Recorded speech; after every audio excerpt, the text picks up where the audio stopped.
Viewer discretion is advised.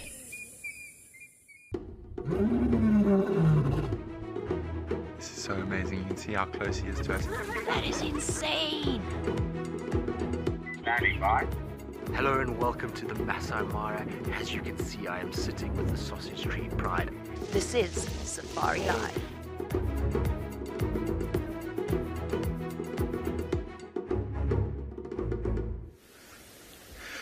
Good morning, everybody, and welcome to Ambion Pinder Private Game Reserve. It is a beautiful morning here today. My name is Jared, and behind the camera we have Marcel. Alright, so just a reminder to all the viewers out there, and a special warm welcome to all the kids watching. The first 45 minutes is dedicated to all the kids, so we'll only be filming questions from the kids. And so for those kids who have any questions, please send your questions through to kidsquestions@wildearth.tv. Now, what a fantastic way to start the morning with a fairly large herd of buffalo. So although now we can probably only see about 10 of them, there is about 60 or so of them in this herd. It is a breeding herd, so that means that it's a herd consisting of males, females, and babies. And there is in fact quite a few young calves in this herd. So I'm just going to edge forward ever so slightly to see if we can get a bit of a better view. Now, something that we must definitely look for while this herd is busy walking is the calves busy suckling. So buffalo calves have adapted to suckle on the move. Most of the species, the calves will suckle from the side. A buffalo calf will go between the back legs and hold on to those teats almost like someone skiing behind a boat and has to suckle, because buffaloes are constantly on the move. And just 2 minutes ago, I was lucky enough to see one of the calves busy suckling like that. You'll see there's one of the lighter colored buffalo in the road is a younger calf, just to the right, and a big boy has just stepped out in front of him. And it looks like there's another calf to the right of that calf, slightly older calf. So when they are born this lighter brown, and then as they get older, they'll become darker in color. Now, you might find that one of the reasons why they are born to be a lighter color is it just helps a little bit more with camouflage. You can see that the grass in this area is yellow, and lions will often try and hunt little buffaloes like this. So the more camouflage they can have, the better. If they are big and dark like their moms and dads, they wouldn't be able to hide as easily.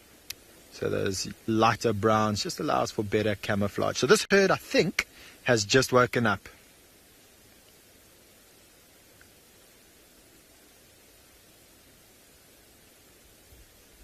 So Emma, age 11, young buffaloes do not leave the herd. In fact, buffaloes tend to really only leave the herd when they're old. So very different to elephants, whereas an elephant in his teens, the females will chase him out because he's a potential threat to the calves. The buffalo want to keep the males in the herd, and as many males as they can. And as I mentioned earlier, lions do like to hunt buffalo, and so if you've got lots of big males, those big males are going to be able to protect all the females and, more importantly, protect their babies. Now, with elephants, they're not as threatened by lions as what buffalo are. So the females don't really need to have the males around, and a female elephant is big enough to be able to chase off any lions that were to bother them anyway. Just going to keep quiet. You can hear some beautiful birds calling. It's one of my favorite parts of this time of the day. The dawn chorus is almost ending now, but all the beautiful birds are busy calling. We should see some oxpeckers landing very shortly on these buffaloes to come feed off all the parasites and ticks. And maybe we'll hear one or two grunts from this herd. That is your very typical buffalo sound.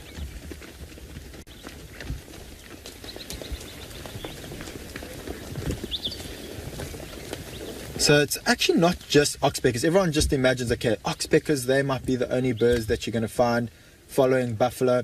There are some other birds like the cattle egret, which is a big white bird who will walk around at the feet of the buffalo to catch any insects.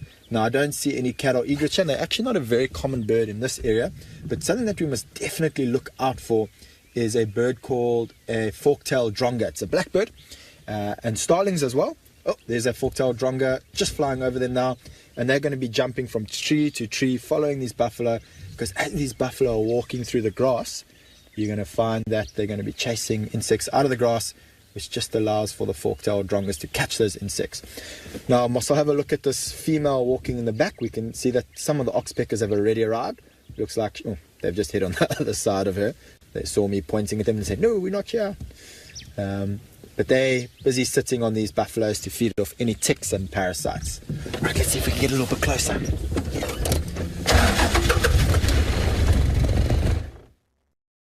All you kids were on my vehicle at the moment, and you could smell the interesting smells coming from these buffaloes. If you've ever been to a farm where there's cattle, buffaloes have a similar smell to that.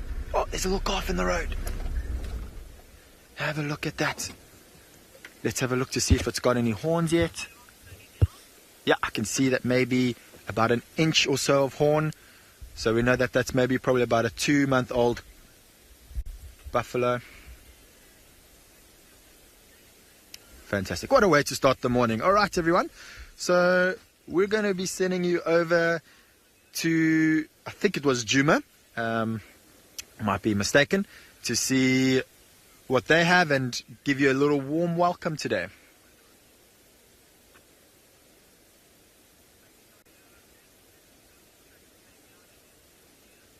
Warm welcome indeed. It's a little warmer than usual this morning. It's about 13 degrees Celsius or 55 degrees Fahrenheit, but it is a little bit gloomy. And we're just looking out towards the east of Djuma there, while we are actually sitting in the west. Isn't it a wonderful scene? Hello everyone, welcome aboard. My name is Trishala with BK on camera this morning, and we are, like I said, in the west, so we're going to hope to maybe find out one of the animals that we usually see in the west, but it's not so predictable anymore. Now, those animals would be the leopard kind, hukumuri and shudulu, but they seem to be all over the place because they're mating. So we're just going to try our luck. Now, also, I'm using this way, just in case we get lucky with them. I do love the hook. I'm using this particular road to get down to the south, where I want to check the southern boundary for the lions again. That's because last night and even this morning we had quite a bit of audio for them. Now, in this silver cluster leaf right here, there is a blue wax bull. Where have you gone now? Can you hear them? Very sweet, faint sound. They seem to have hopped off. That is the silver cluster leaf, everyone. You can see that it's starting to get a little bit brown. Plants are just like animals in many ways, that they need nutrients to survive. They need to reproduce. And they have a vascular system. Join the Wild Earth YouTube Superfan community and unlock a world of additional perks. Get exclusive early access or discounts to Wild Earth travel deals. Wear the best bush attire with merchandising discounts. Enjoy an interactive live monthly private safari. Don't miss out on the ultimate fan experience. Join the YouTube Superfan community today. Are you ready for the adventure of a lifetime? Discover the magic of Africa with Wild Earth Travel. From a big cat safari to a jungle trek with gorillas, picture yourself floating down the Zambezi River or witnessing the breathtaking wildebeest migration. At Wild Earth Travel, we turn your bucket list into reality. Don't just dream it, live it. Plan your incredible life-changing journey with Wild Earth Travel today.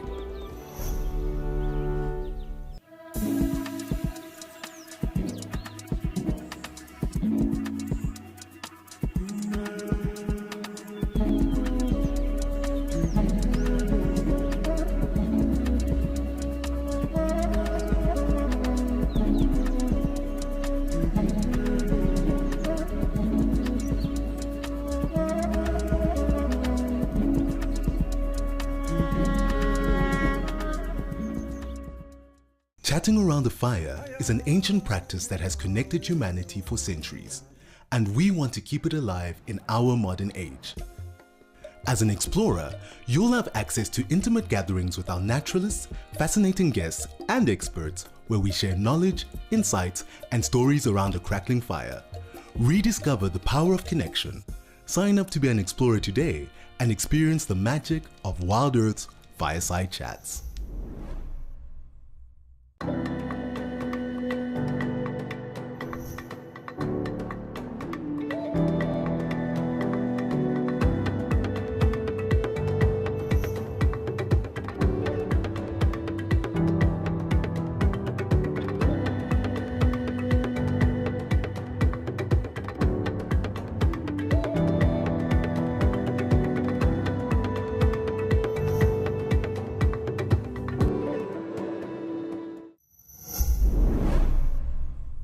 Or so, but it does look like they've been scrapping quite a bit. Look at all those scratches on their faces. They are very pretty though. I like the little mohawk stage that they're going through. And they've got beautiful eyes, very light colored eyes too. But this is normal, so don't worry, even though they do look like they've been bashed about a little bit. This is very male lions. Now, Ruth, lions can get quite big. The males, the boys, are much larger than the girls. So a really big male lion, once he's full grown, can weigh anywhere between 220 and maybe 280 kilograms. Obviously, maybe 250 being a decent weight. And then females are normally around 150 kilograms, maybe up to 170 kilograms or so. Again, once they're fully grown. I mean, these boys are going to have really big feet, but they haven't quite grown into themselves just yet. They're still lacking muscle.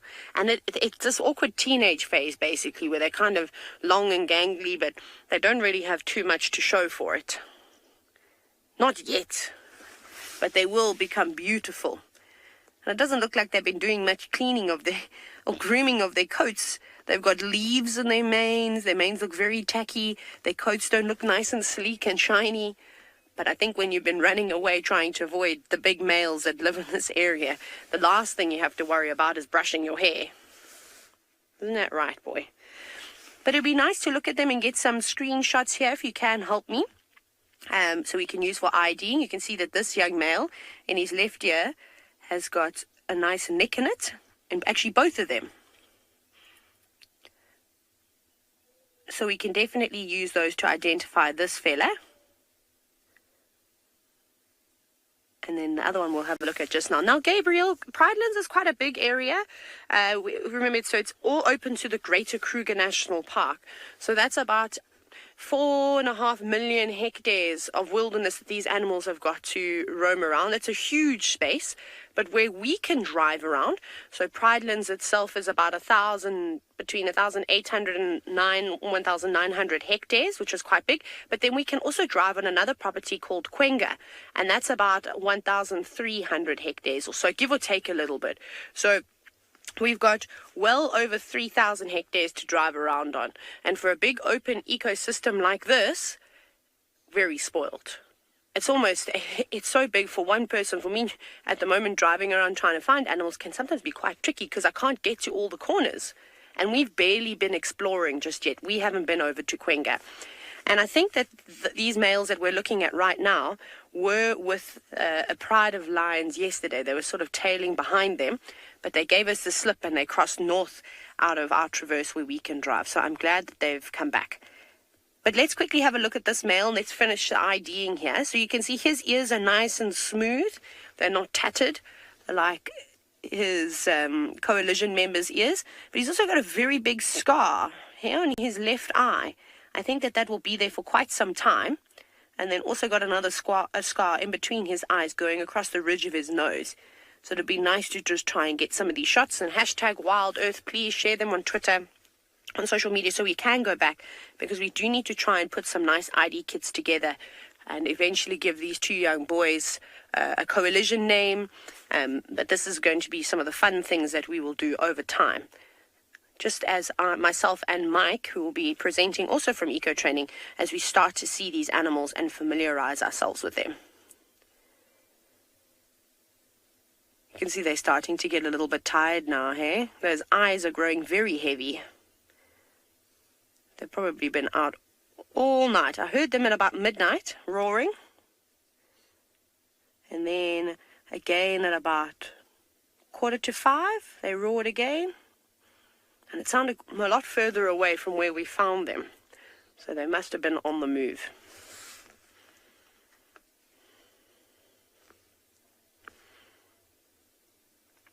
Something keeps drawing their attention to behind them. Not right now, but if I do go quiet, it's just because I'm listening.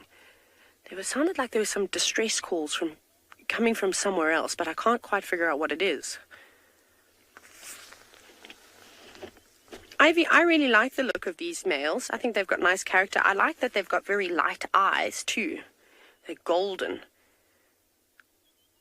And it'll be interesting to see them in the next couple of years and see how they really grow into themselves and see how big their manes get. The one on the left's mane is much bigger than this boy. As you can see, his mane is slightly shaggy.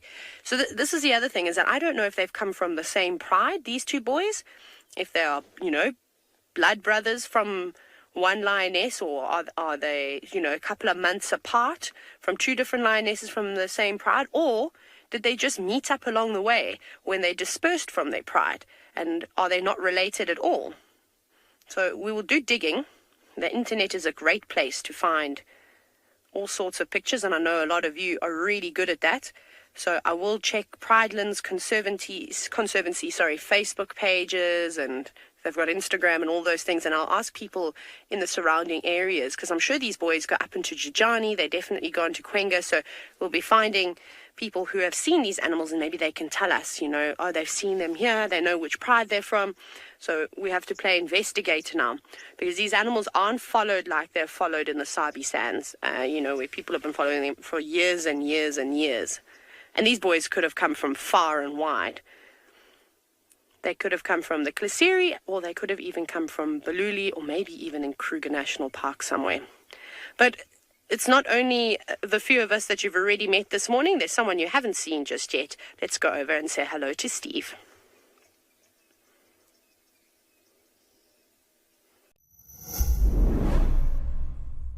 We should probably prepare to move fairly quickly. Wild Earth presents Safari Spotlight, your front row seat to the wonders of the wild. Join our expert naturalists each week as they guide you on an unforgettable journey through the heart of nature. Looks like this female came out here. What a privilege to be here.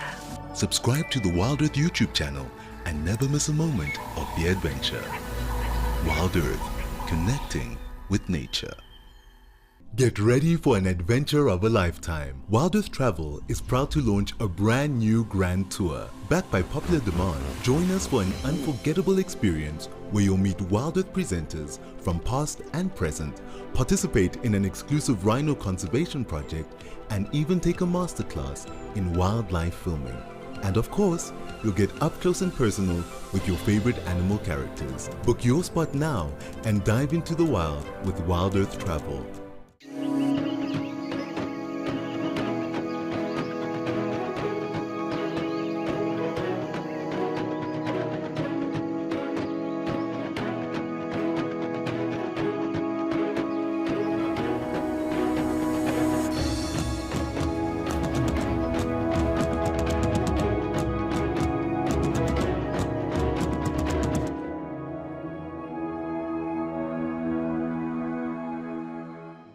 Are you looking to take your bond with the wild to the next level?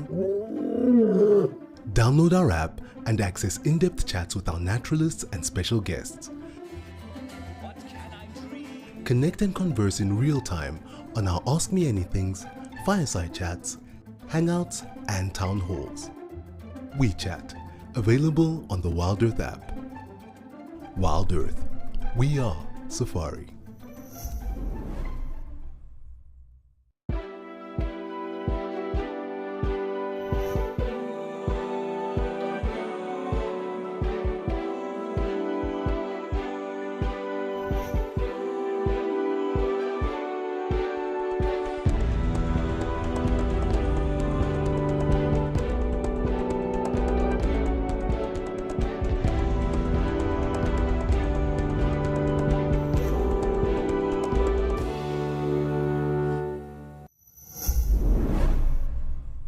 In the meantime, I'm going to send you over to Jared, who's looking at the sunrise.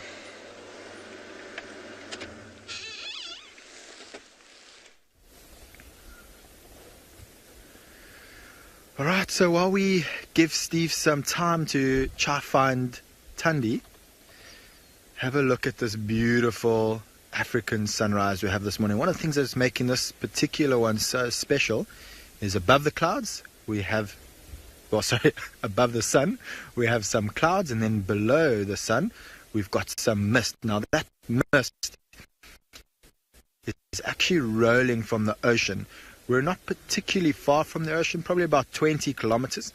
And if that mist does start to dissipate, we will even be able to see the sand dunes, which is right next to the ocean over here. But incredible.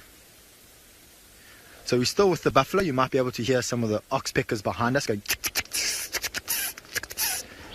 A very big herd has just landed with the buffalo. Tammy, this is absolutely beautiful. It's one of my favorite things in the morning. I've still got my cup of coffee and I'm busy sipping away at my coffee while I watch the sunrise. And these opportunities are also great for us as guides, because not only can we enjoy the majesty that Africa has to offer, but it also gives us an opportunity to just stop and listen. And what we'll be listening for is maybe lions roaring early in the morning, letting off their last territorial call, or a leopard busy soaring doing the same thing. We might hear monkeys and baboons and impalas alarm calling if they see a predator. Like I said earlier, you can hear these oxpeckers busy chirping away.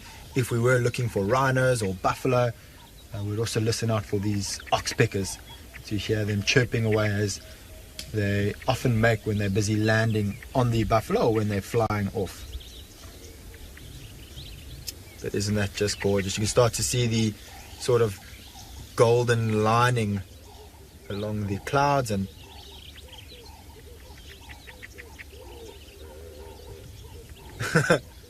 Dala, I couldn't agree more. Being a naturalist is a hard life. We've got to deal with beautiful sunrises and sunsets and big moon rises, and surrounded by wild animals and fresh air. Someone has to live it, Adele. And I guess today it is me. How wonderful. And it's not actually even that cold today. We're expecting it to be a lot colder. There is some reports of snow in the Drakensberg mountain, although that is not particularly close to us. We will feel the cold that would come from that. But at the moment it's around 14 degrees here at Pinda, and that's also why we're having this mist at the moment. As the sun starts to rise, it starts to heat up the earth, and a lot of fancy things happen, and then voila, we have some beautiful mist rolling in. Et voila. And voila. That is as much French as I can speak. All right, let's have a quick look at the buffalo. Let's go a little bit forward. And earlier I mentioned that we could see some other birds with these buffalo, like fork-tailed drongas, and I did see some with them maybe about 2 minutes ago. So let's see if we can get another view of those fork-tailed drongas. And the buffalo seem to find a very good area to graze. So they're grazers, they eat grass, and I think they were walking to this particular area because they know that this area is good for grass. And you'll notice, even though the grass is quite yellow, there is still a bit of greenery in this area. And this is one of the herds of buffalo that frequents this particular area, and they know where all the good grazing is, which is high in nutrients. And as we start to go more and more into winter, all these grass are going to start to die off, and they need to make as much of an opportunity as they can to feed on the lush green grass. Now, Marcel, the challenge is to find a fork-tailed dronga. Let's see who can find it first. And I know they're here, I've heard them.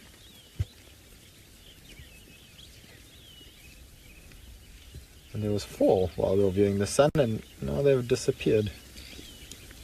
As they do. As they do. They are camera shy today.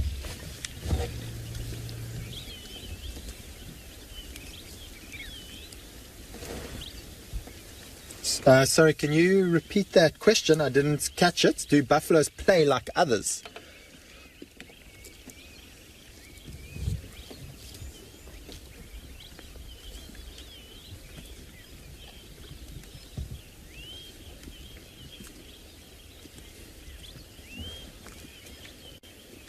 To what? Do buffaloes use their tail to flag other animals? Oh, thank you, sorry. Do buffaloes use their tails to flag other animals? No.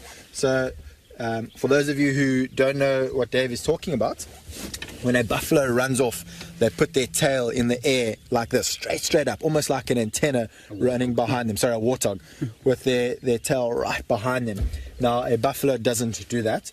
What they would do to warn other animals is that they would give off a sort of alarm grunt. Just like myself, it sounds like someone who's feeling very sick. But no, they do not let off their tail or lift up their tail to warn others like warthogs do. Oh, Marcel, have a look. Remember I was saying to you earlier about how the buffalo suckle? Oh. As I start to show, let's see if the calf's going to try again. And there we go. See, holding onto the teat. I'm just going to keep quiet. I think I'm distracting the calf.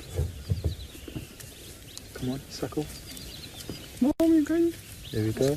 So you'll see that the calf, because the mothers are always on the move, they have to suckle from behind, and it's going to try bite and hold onto that teat and suckle as much as it can. There we go. No, it's also camera shy, just like the fork-tailed drongas.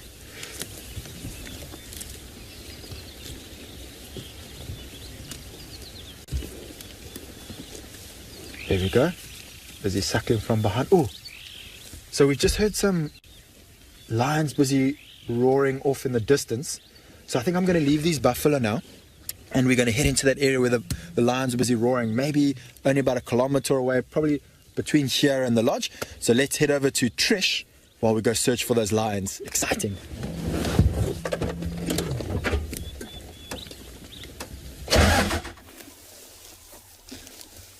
Very, very exciting. In fact, I am hoping for much of the same. I'm on the southern boundary, and I was looking for lion tracks entering Djuma, and I stumbled upon this little herd. It is bigger than this. There are a few more elephants on the northern side of me. But these two gave me a bit of a roadblock. In fact, it's not just two. It's a tiny little baby.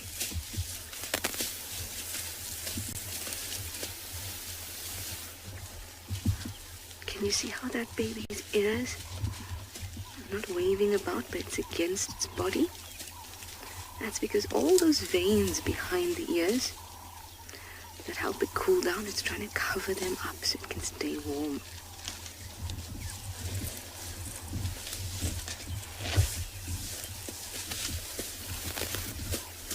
It's not used to its trunk just yet. It's probably about under a year old, I would say. I can't tell you exactly how much, but definitely under a year. There we go. Oh, look how floppy that trunk is.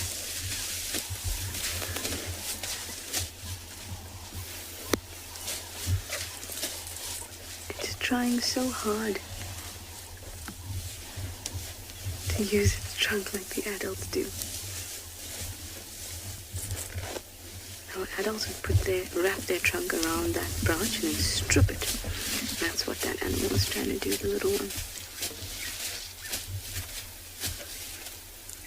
Look how well she uses her trunk. She's very much in control of the truck.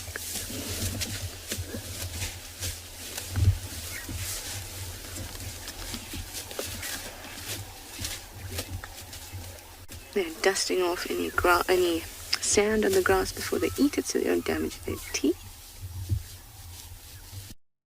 They're dusting off any sand on the grass before they eat it so they don't damage their teeth.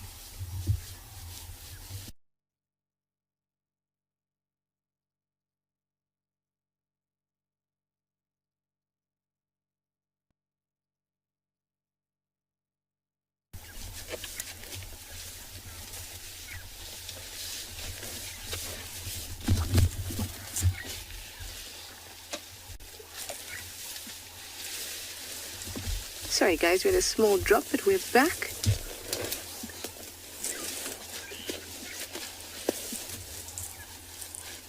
And they're still with these lovely Ellies. I think they're gonna cross in front of us. That would be awesome.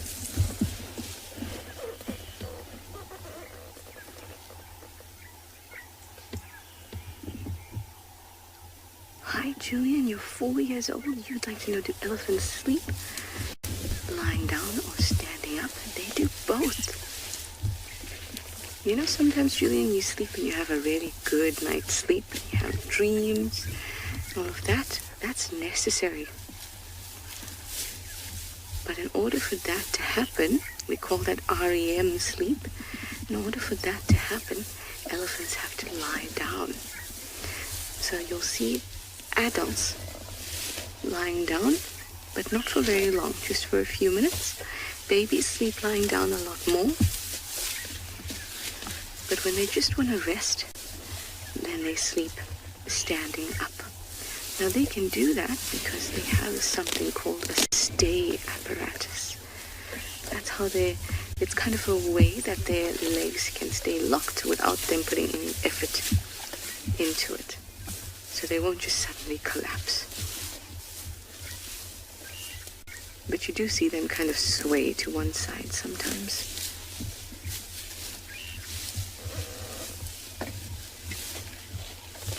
They're so calm.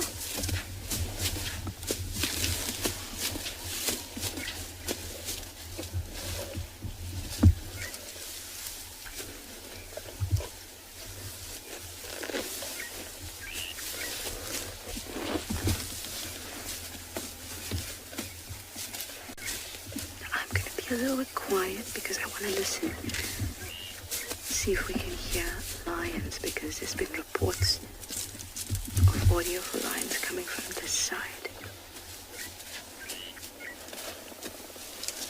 We can watch this cute little thing in the meantime.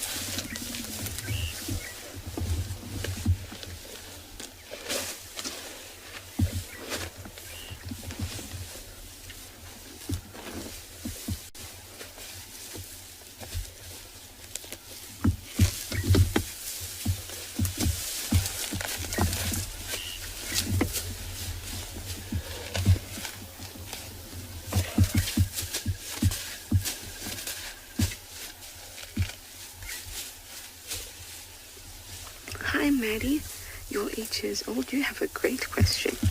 You'd like to know, why do animals get up so early in the morning? Well, they actually sleep whenever they feel like and are awake whenever they feel like. They're not like us where we've got to go to bed at a certain time and wake up at a certain time. Some animals are, like mongoose are a great example of that. They like to get into their burrows as soon as the sun is down and only wake up when the sun is up. But other animals, they're not used to having a bed in a house and going to work and things like that, so they just eat and sleep and are awake whenever they like. Standing by, Nigel.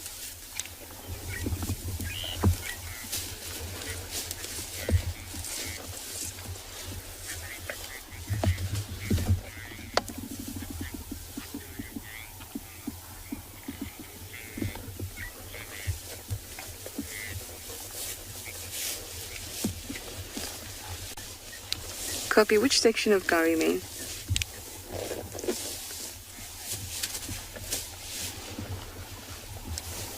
copy. I just came from Shibama towards Weavers and didn't see anything. Thanks, Nigel. I've got some Ellies here. So, some tracks have been picked up for lions. But it seems like the pride has actually gone back into Little Gari, but there may be a male that has come north into Chuma. So we're going to go and check that out.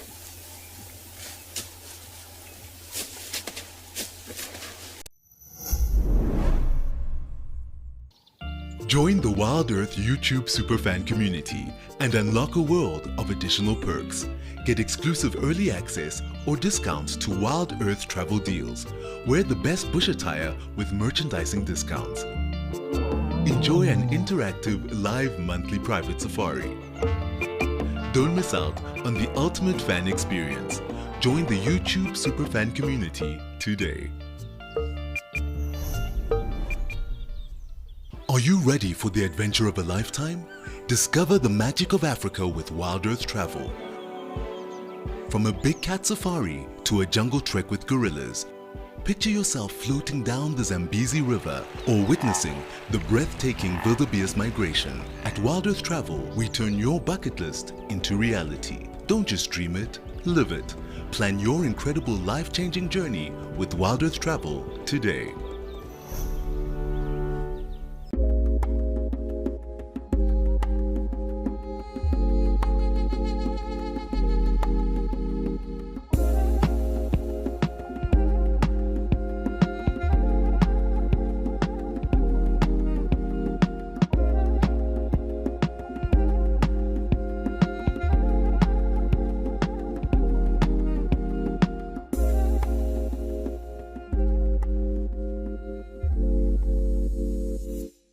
Thank you for joining us and have a fantastic morning.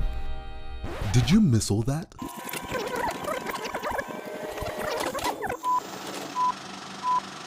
Never fear, you won't have to miss another beat on Wild Earth again with our Catch-Ups channel, where you can rewatch missed safaris and shows whenever you please. Only available on the Wild Earth app. Thank you for joining us and have a fantastic morning.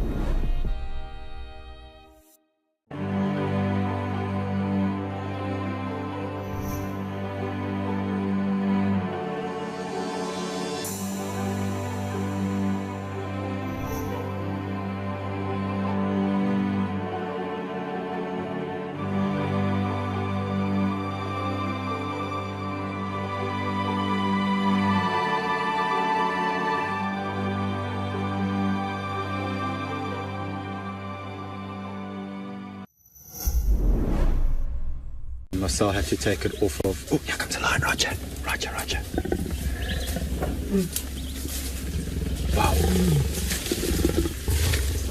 One of the lions just came right up to the bonnet of my vehicle to come have a look and has gone back down again. Probably one of the cubs is a little bit nervous at what's going on. Listen to the growling of the leopard. Marcel, I think if you try sit here... Okay, we're just going to try to get Marcel into a different position. See the leopard through there. Not really. I think your angle. Yeah, I think I've got it.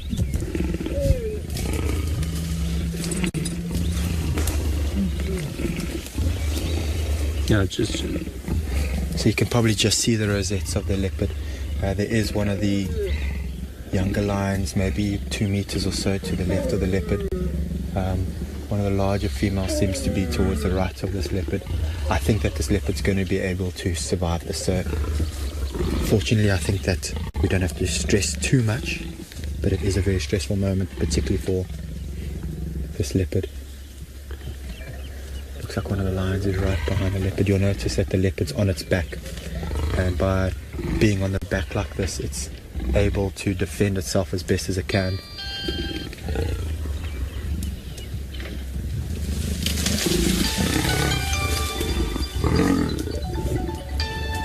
Apologies for that, Marcel's HQ is just busy trying to get hold of Marcel.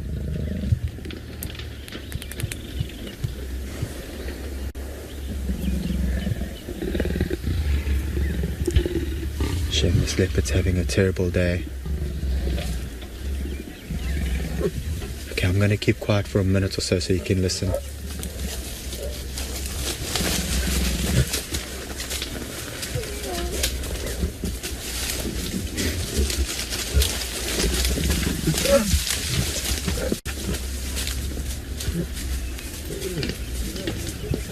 I think this leopard's made a kill. I can hear the lions busy fighting over something to the right that's away from the leopard. So I think they've stolen a kill from this leopard. Some have been feeding and some have been harassing the leopard. Alright, so the leopard's just taken this opportunity to move off while the lions came down.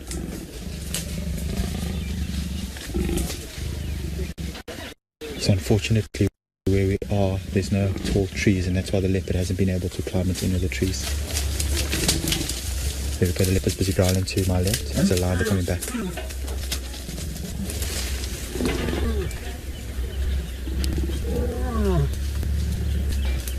And it's really just a 1 meter window.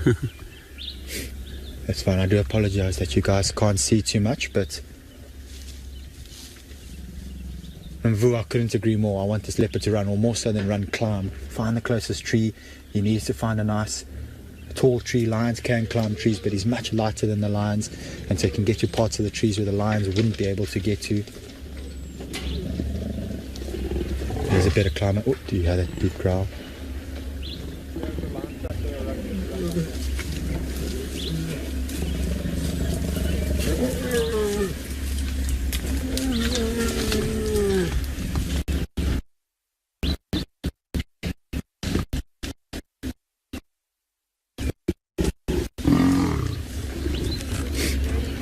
Sandra, can you guys turn off, please?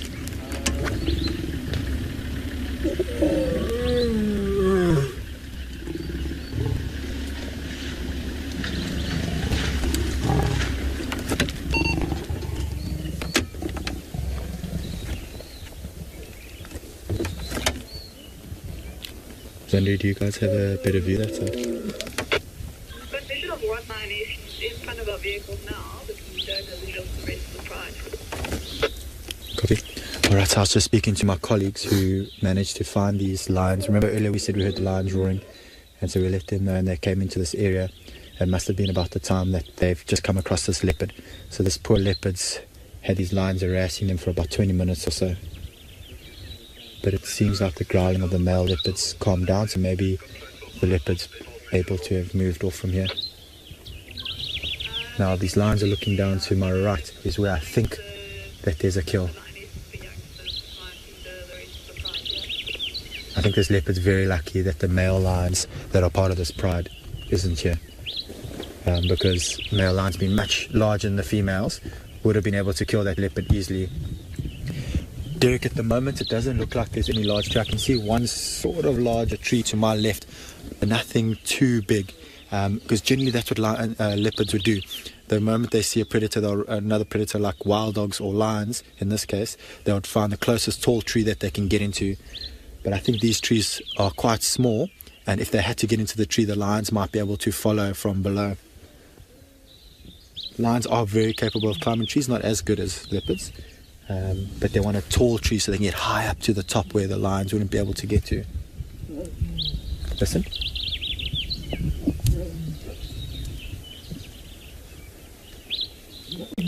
That's a contact call. I think it's one of the cubs busy calling out to its mother. I'm very interested to see. I did have a look with my binoculars. It didn't look like that leopard had any injuries on it, but I'm sure he swatted a couple of good shots at those lions, and I wouldn't be surprised if we don't find some scratches on some of these lions a little bit later. So it just is too thick to be able to get into over here.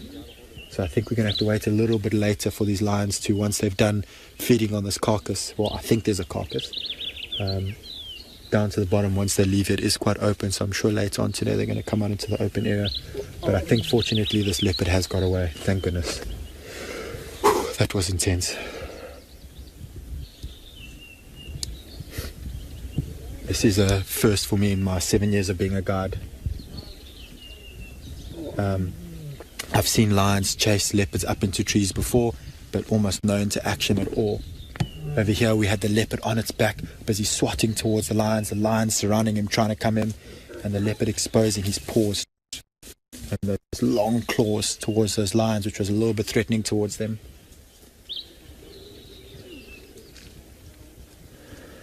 Alright, so while I get my breath back, that was quite intense. I'm going to have a look around, see if we can find a better window to see those lions feeding. But let's head over to Tshwane for now.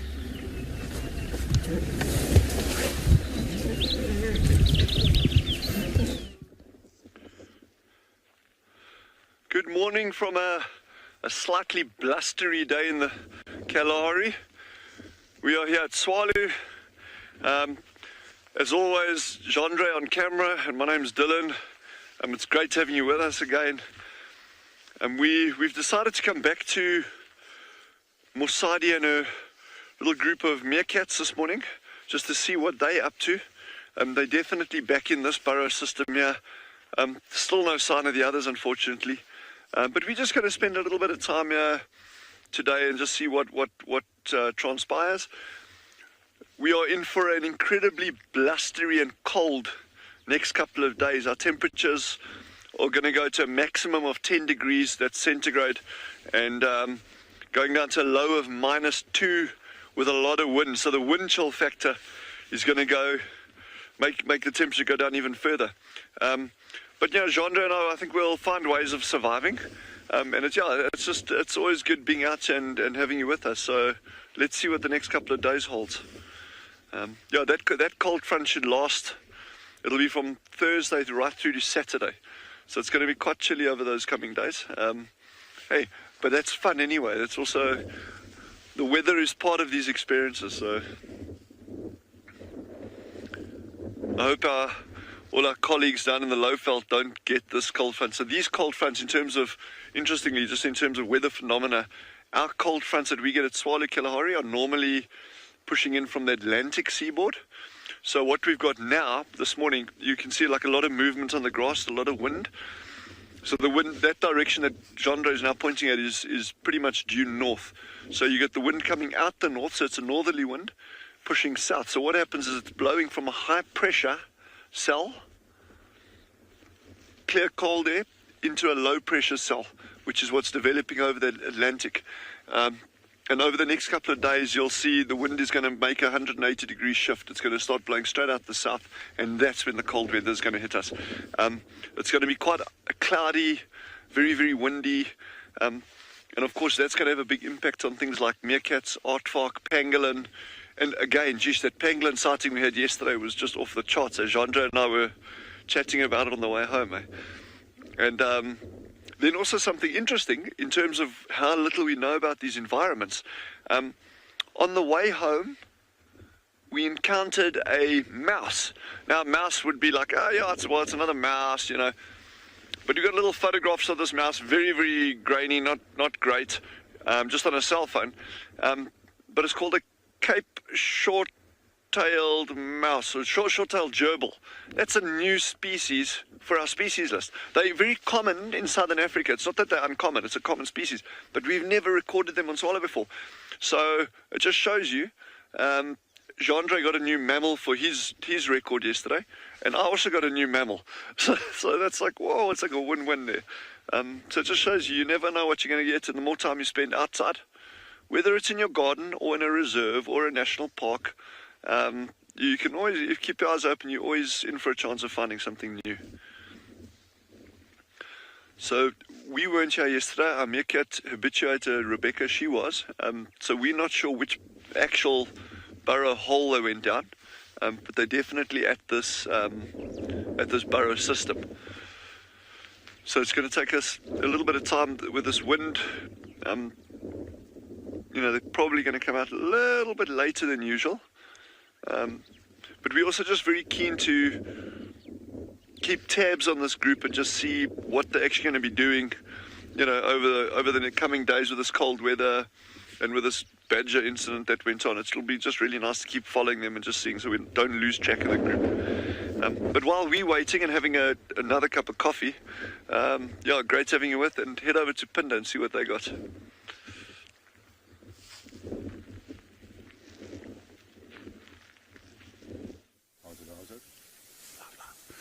Good morning, everybody, and quite an interesting morning from and beyond Ngala here. As you can see, this morning we found one of the dominant males in this part of the reserve, and he's been every now and again getting up and moving and walking around, and we've been getting some really nice views of him. For now, he's just sat down and it looks like he's listening. By the way, my name is Eric, and behind camera as always is Owen, and like I say, quite an interesting morning this morning. It's been We should probably prepare to move fairly quickly. Wild Earth presents Safari Spotlight, your front row seat to the wonders of the wild. Join our expert naturalists each week as they guide you on an unforgettable journey through the heart of nature. Looks like this female came out here. What a privilege to be here. Subscribe to the Wild Earth YouTube channel and never miss a moment of the adventure. Wild Earth, connecting with nature. Get ready for an adventure of a lifetime. Wild Earth Travel is proud to launch a brand new grand tour. Backed by popular demand, join us for an unforgettable experience where you'll meet Wild Earth presenters from past and present, participate in an exclusive rhino conservation project, and even take a masterclass in wildlife filming. And of course, you'll get up close and personal with your favorite animal characters. Book your spot now and dive into the wild with Wild Earth Travel.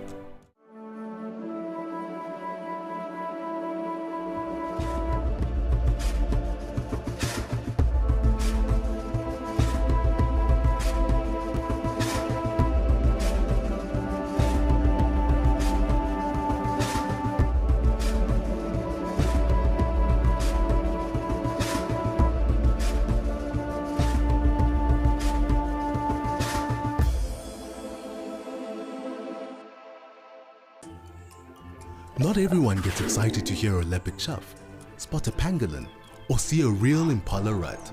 But if you are wild about the wild, you can become part of a community of like-minded nature lovers and share authentic wildlife experiences with the world. Join the Explorers Club and you will also enjoy the many benefits that come with it too. Wild Earth Explorers, it's in your nature.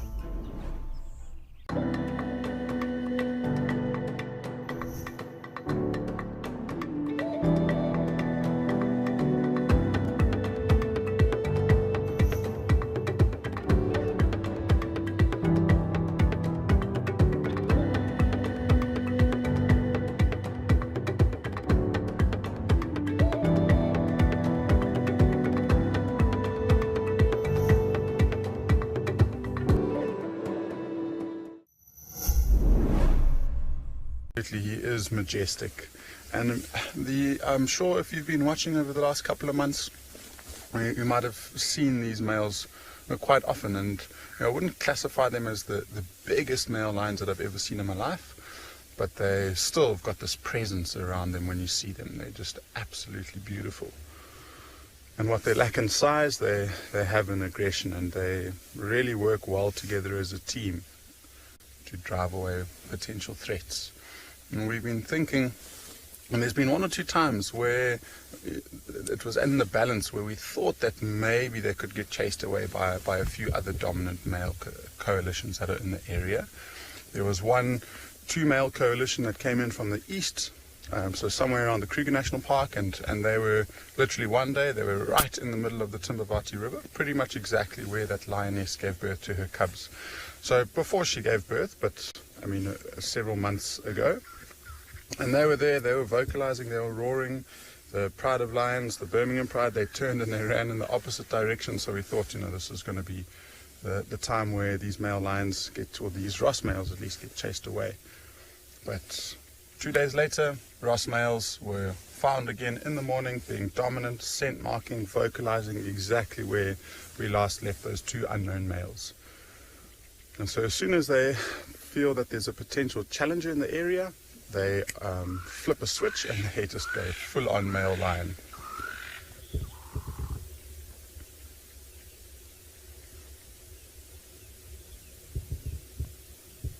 But Puma, you're asking me to explain a little bit more about the coalitions versus prides.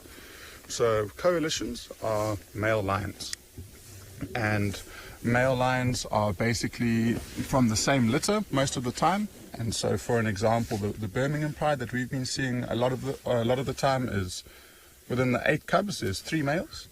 When they get sexually active, which is usually around 2.5, 3 years old, they leave the pride.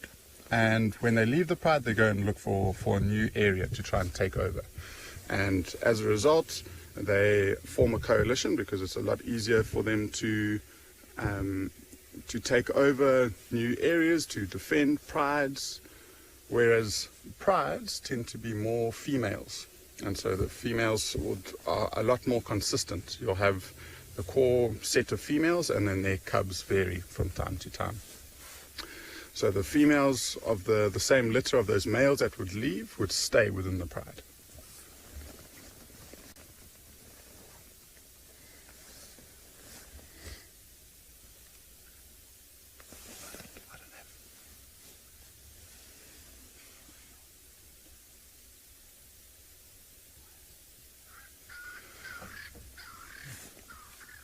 So whilst we wait for this sleepy lion to either completely settle down and rest for the day, or decide to get up and move one more time, whilst we wait, we'll send you across to Ambient Pinder, where I think those lions might be a little bit more active.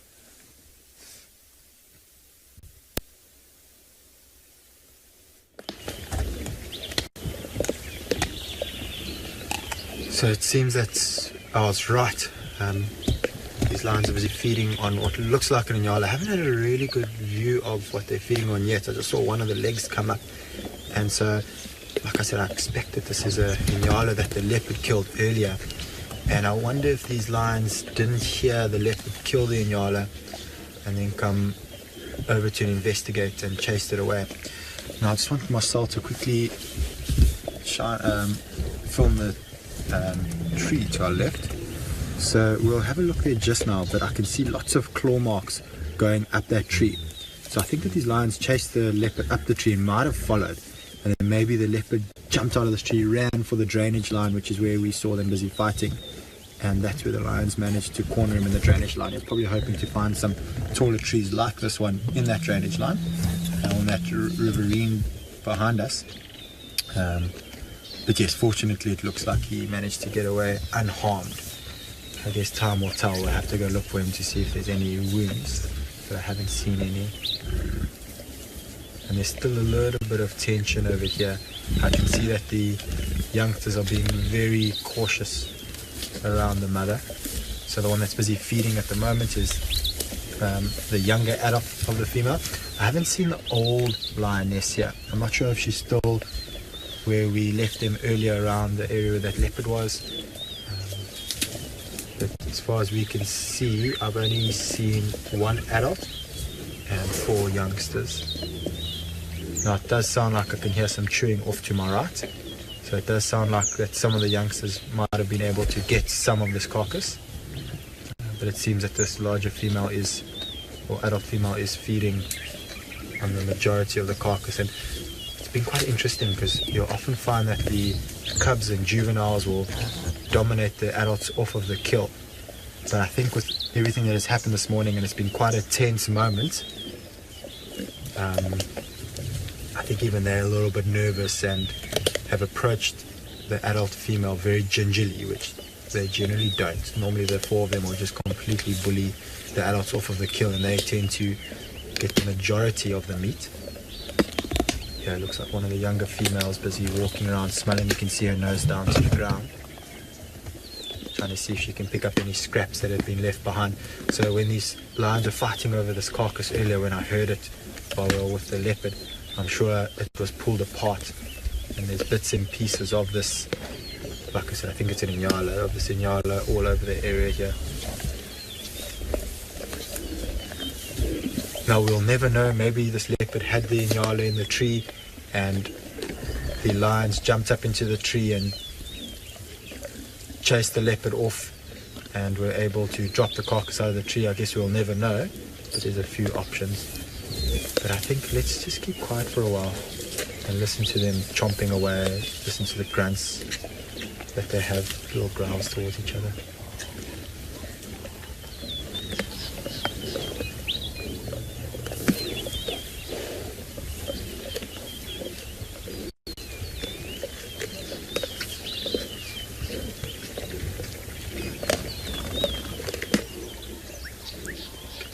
some of the birds chirping off in the distance.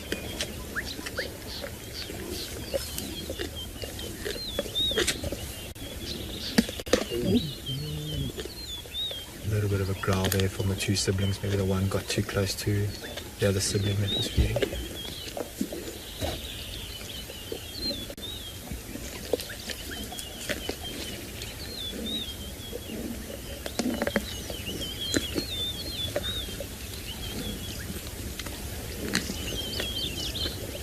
You'll hear a variety of sounds busy happening. You'll hear the oops, sorry, that just distracted her. That's the sound of the carnassial shears busy cutting away at the hide. You'll occasionally hear them accidentally bite down onto the bone, that sound. Yeah, Megan, you're so right. Lions are big-time thieves. Everyone just thinks it's hyenas who are the scavengers of the bush and bully everyone off of their kills. But lions do it maybe not as often, but quite often. If they can chase a leopard or a cheetah off of its kill, which is something that we do see happen on Pinder quite a bit.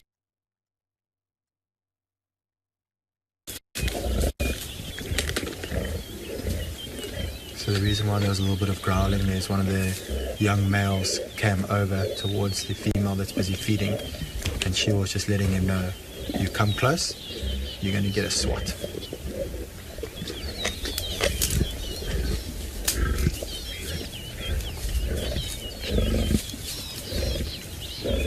Shame, what an eventful morning it's been for these four youngsters. It might have been their first time they've ever interacted with a leopard. Marcel, you're saying snap, crackle, pop. Just like the Rice Krispies logo. Yeah, you do hear quite a bit of snap, crackling and popping. Although there won't be too much snapping here. The lions don't generally tend to break bones, so you won't hear too many cracking.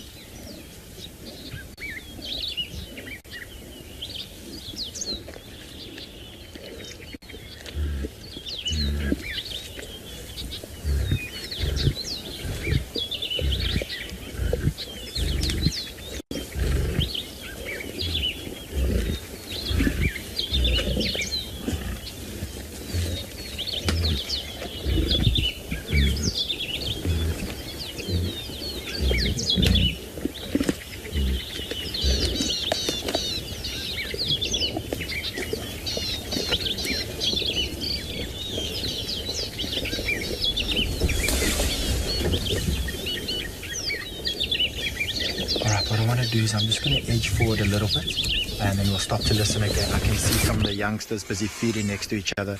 That's where most of the grunting is busy happening. So let's see if we can see what's happening to them, and once I stop I'll keep quiet again to let all you lovely viewers listen to what is happening over here.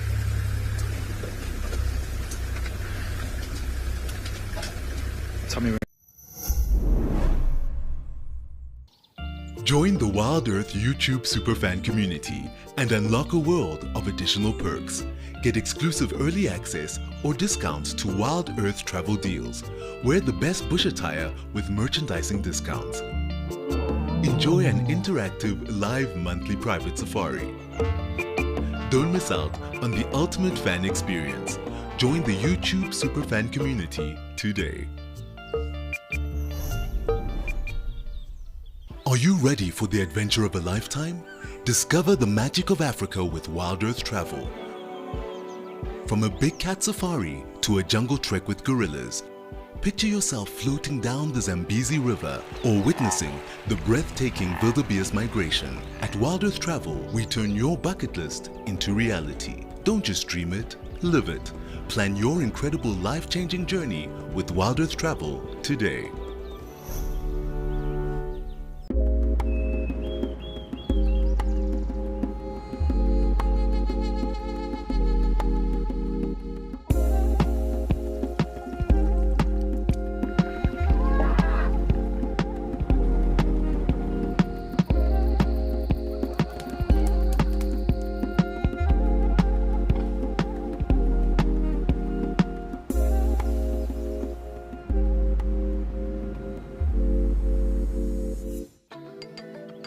Do you sometimes imagine what Wild Earth would be like without adverts? A chance to properly immerse yourself in nature without any interruptions.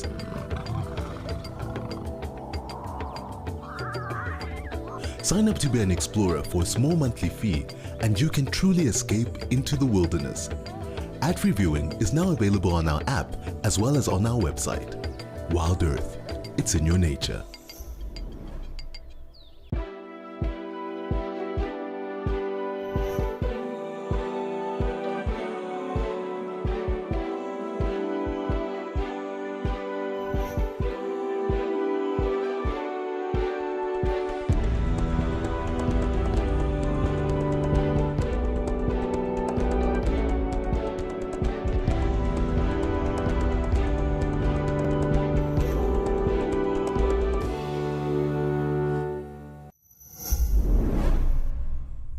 The leopard this morning, stealing its impala kill, fighting over this kill. Indeed, some tense moments here.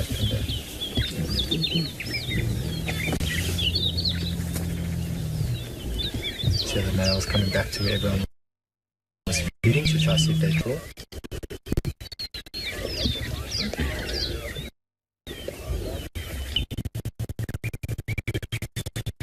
Oh, he's got a little bit of blood on his back, leg, and looks like a bit of a wound. I wonder if it was from that leopard.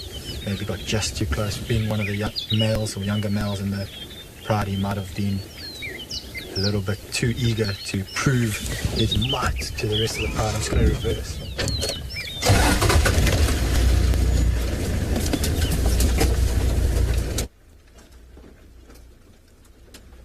See if we can get another view of this young male. He's gone over to the female.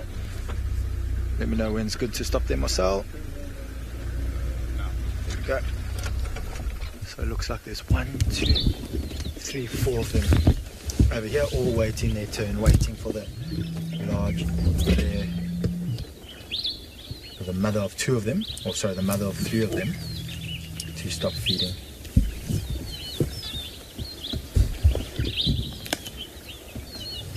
And maybe what you found is that last night when they killed the warthog, I haven't seen her stand, so I haven't been able to see her belly, but most likely what would have happened is that when she killed the warthog last night, she would have let the full feed. And so maybe that's why she's making the most of this opportunity. They fed last night. It's now time for her to feed this morning.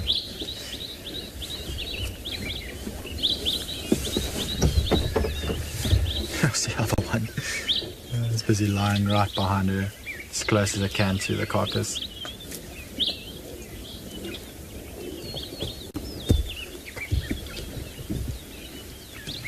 So James, Richard, we actually have quite a few leopards here on Pinda. So we've got a very high density of leopards here. Unfortunately, most of the leopards, and like that male we saw earlier, are quite shy. So in the southern parts of the reserve, we probably have about 3 or 4 individuals who are just as relaxed as the leopards that you see at Djuma and Ngala. And so we do see them fairly often.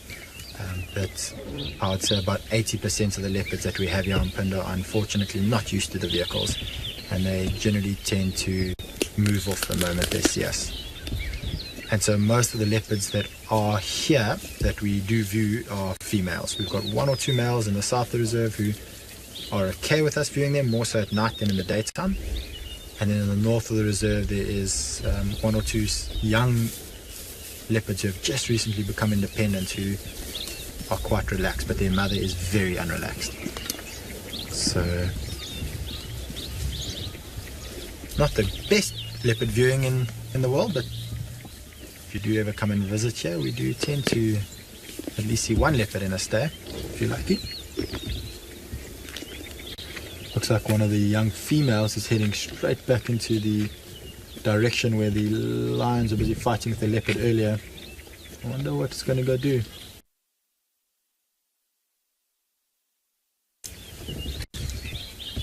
Right, so I think from one line to the next, although Eric's got some sleeping lines, I'm sure he's got some interesting stories to tell you.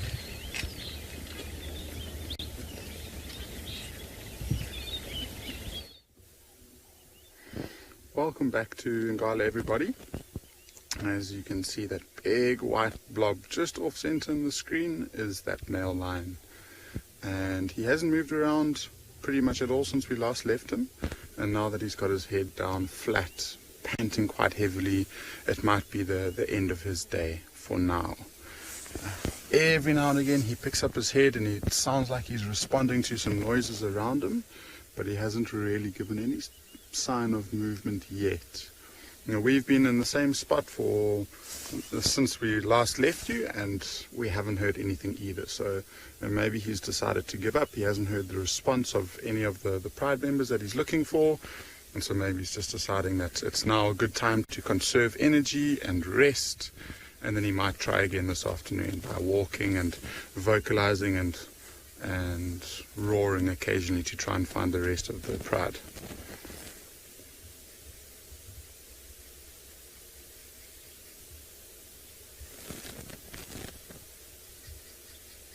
Crafty Jacks, absolutely, and I think what makes it a lion type of morning is the weather that we're experiencing. I mean, I'm not sure what the weather's like down at Pinder, but I'm sure at least down in Djuma, at Pridelands, it's very, very overcast, and only now has the mist started to rise. And with all of this moisture in the air, it just cools the temperature down. It allows them to move around without the worry of trying to cool themselves down, like they would normally have to do on a hot day. And then also it's lifted now unfortunately, but with the mist it kind of gave them an extra bit of cover so that they could work with. And if they were unsuccessful hunting last night, it would have been a really good time to be moving around in the early parts of the morning. And this male lion doesn't look completely underfed. He hasn't had a proper full meal recently. I mean, I'm sure you've seen a male lion after a big feed, those bellies swell up to about 2 times the size of what it is now. But there's no real indentation where his stomach is. So he's got a healthy stomach at the moment, which means that him by himself, the likelihood of him trying to hunt is probably pretty slim. But you never know with lions. They are incredibly opportunistic.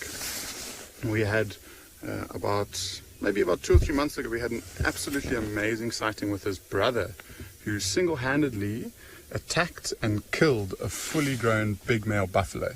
So this buffalo was down in the Timbavati riverbed, and the battle went on for about 2 or 3 hours, and one male lion, probably weighing about 200 kilograms, managed to attack and kill a buffalo that was probably around 700 or 800 kilograms. So they've definitely got it in them.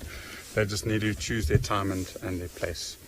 Ultimately, I think a lot of it has got to do with the whole conservation of energy. And if a male lion, he's got so much more on his plate. He has to patrol his territory, he has to vocalize, he has to chase other males away. And so if the opportunity arises where he can take a meal from the rest of the pride, he'll happily do so. And so that's why I think they tend to not really move around as much, or at least hunt as much as the females do. And when you consider his overall body as well, I mean, that very, very thick mane will make him warm quite quickly. So when he's running around, I mean, I'm sure it slows him down a lot. It makes him hotter, so he tends not to be too much more active.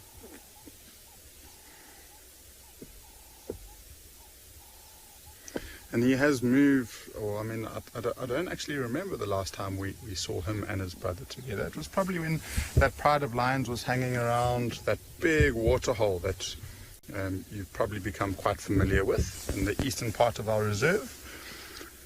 And now he's popped up in the very southern sections of the reserve. And so him and his brothers have obviously left the pride and they've split up, and it just is a lot easier to patrol as much of their territory as they possibly can. And they might spend a couple of days apart from one another, and then eventually by calling and roaring, they'll hear each other and they'll find each other again. I'm sure the movements, we are in the south, but he has been moving slightly further north. And hopefully he'll find his way towards the rest of the pride in the next couple of days or so. If he keeps walking in this direction, he's going straight into the area where we last had them.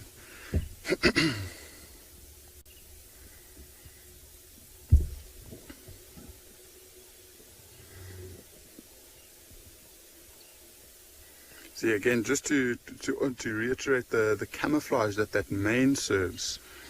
You can see the white body and then you can see the head.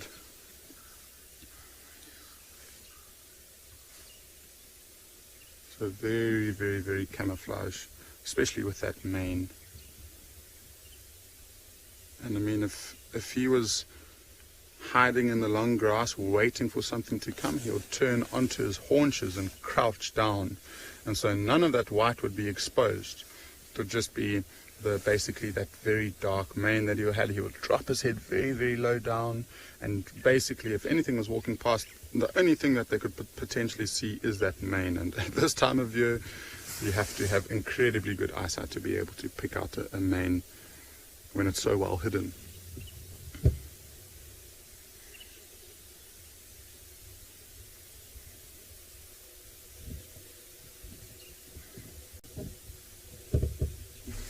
I'm surprised.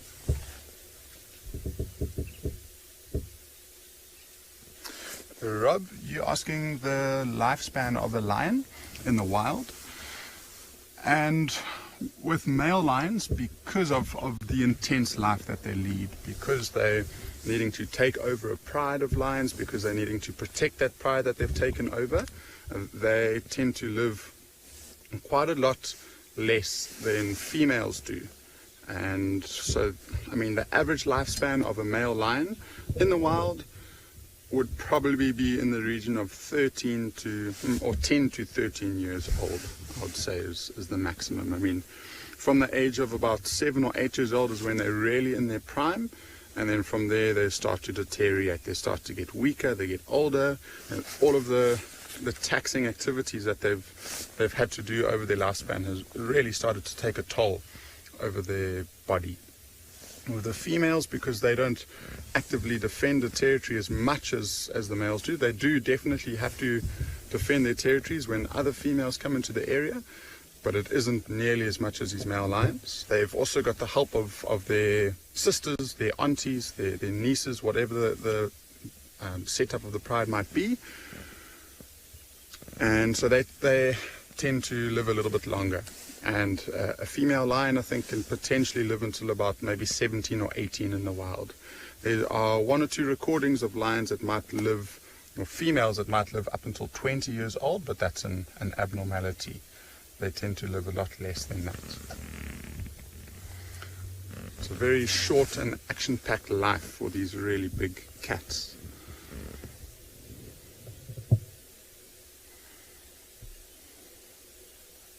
You just get to see a little bit of what the reserve and the weather's doing now. So still very, very, very cloudy, very overcast conditions. So these, I guess by now, I mean, it's been light for at least an hour and 45 minutes. So most of the nocturnal animals are probably doing exactly what this male lion is doing now, is finding a place to settle down for the day. We actually started the morning off trying to find the leopard that Nikki had this yesterday morning. And so we started our morning off by the riverbed, and we saw tracks of a male leopard, so probably the same one that he had, and tracks of a female lion walking on the same road.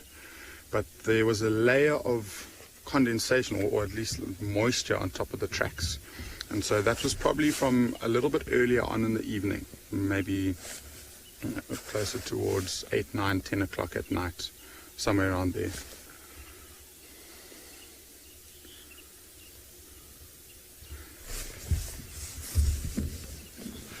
So, I mean, just mentioning that with the tracks that we had, we probably are going to leave this male lion now, just because he's not really showing any sign of moving around or roaring. There's always the opportunity of us to maybe come back here a little bit later on in the afternoon, where the chances of him moving around and vocalizing are greater. So we'll head back up towards that river system and see if we have any luck with that female lion. Maybe she shows us her cubs this morning, holding thumbs, fingers crossed. But whilst we drive up towards the river there, we'll send you across to Djuma, where Trishala is waiting for you.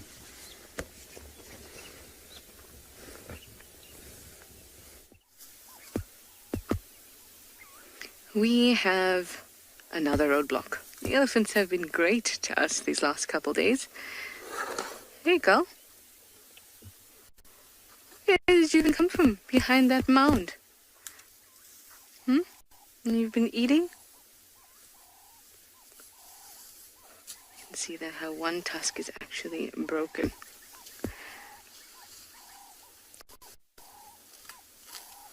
She looks a little familiar, or the break of that tusk looked quite familiar. It's just tough with elephants. You can tell sometimes when a break is really obvious, like, or a structure of the ear, or injury in the ear, or tusk is very obvious, or even trunk. And that one looked familiar.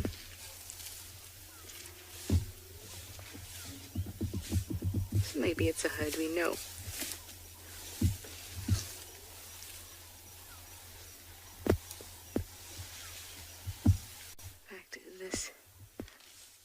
This young one here has a cut in its ear, which is something it'll have. There we go. It'll have its whole life, so it'll be something we can identify this animal with.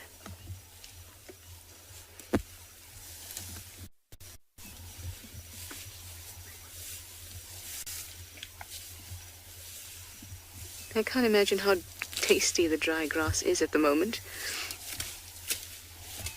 But they're trying to get as much in as possible before it's absolutely scarce. Hello, talking to you. Oh. There's some hyena whooping in the background.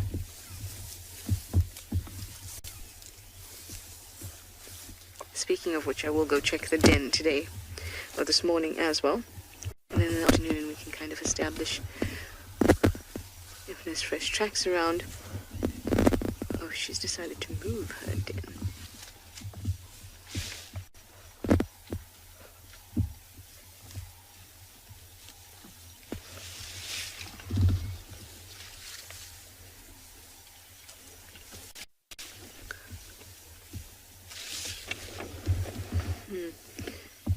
Just heard an update. The lines are seem to be moving east quite a bit, or have moved east, so we may not see them today. Sorry, Lundek, I was just listening to the Game Drive radio there. I had a comment that you wanted to feed through.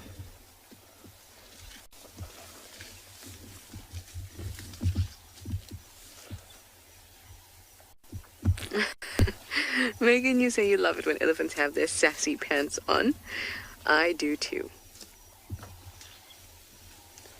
I think they're a very nice reminder that you can be gentle and compassionate and caring, and also a little sassy.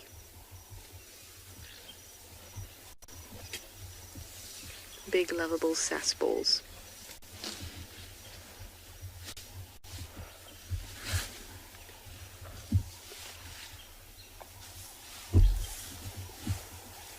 Let's move a little further ahead.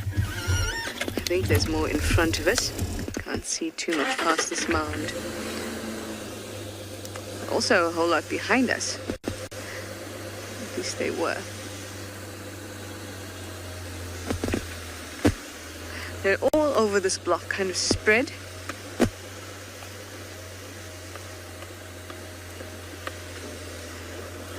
It's quite dense, as you can see. Now, as winter becomes drier, and we should probably prepare to move fairly quickly. Wild Earth presents Safari Spotlight, your front row seat to the wonders of the wild. Join our expert naturalists each week as they guide you on an unforgettable journey through the heart of nature. Looks like this female came out here. What a privilege to be here. Subscribe to the Wild Earth YouTube channel and never miss a moment of the adventure. Wild Earth, connecting with nature. Get ready for an adventure of a lifetime. Wild Earth Travel is proud to launch a brand new grand tour. Backed by popular demand, join us for an unforgettable experience where you'll meet Wild Earth presenters from past and present, participate in an exclusive rhino conservation project, and even take a masterclass in wildlife filming. And of course, you'll get up close and personal with your favorite animal characters. Book your spot now and dive into the wild with Wild Earth Travel.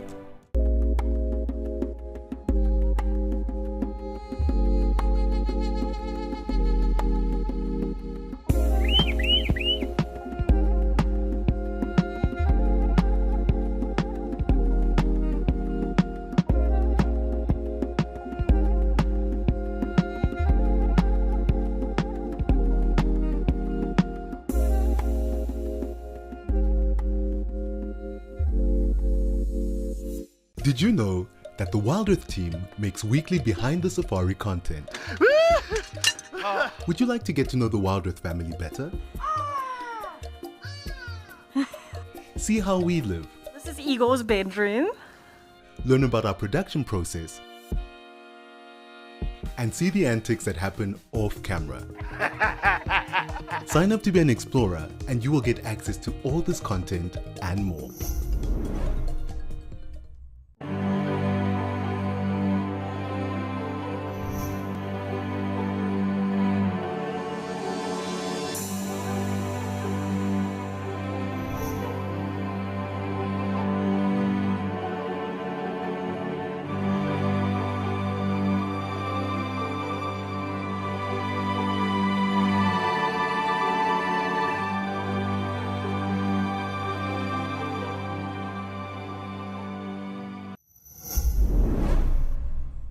Through the ears and back again in 20 minutes. So there's a lot of blood going through there.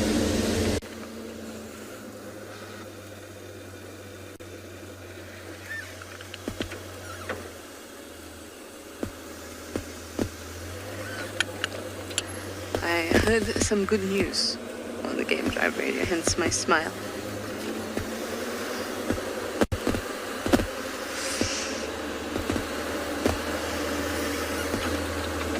I'm moving right into the middle of this block. So I think that I am going to, since pretty much the lions are off the property and not an area we can go to. Possibly nobody's found them. The only ones that have been found is the Avoca male that's in Buffelshoek. But the rest of the pride are probably Torchwood or Buffelshoek. Anyway, I'm going to go around to Buffelshoek Dam and see what's going on there, and I'm going to send you over to Steve with a surprise.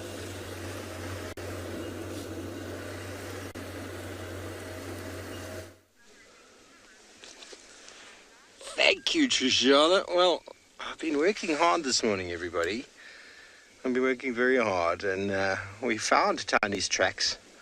We found Tandy, but before we delve into that, we found her tracks.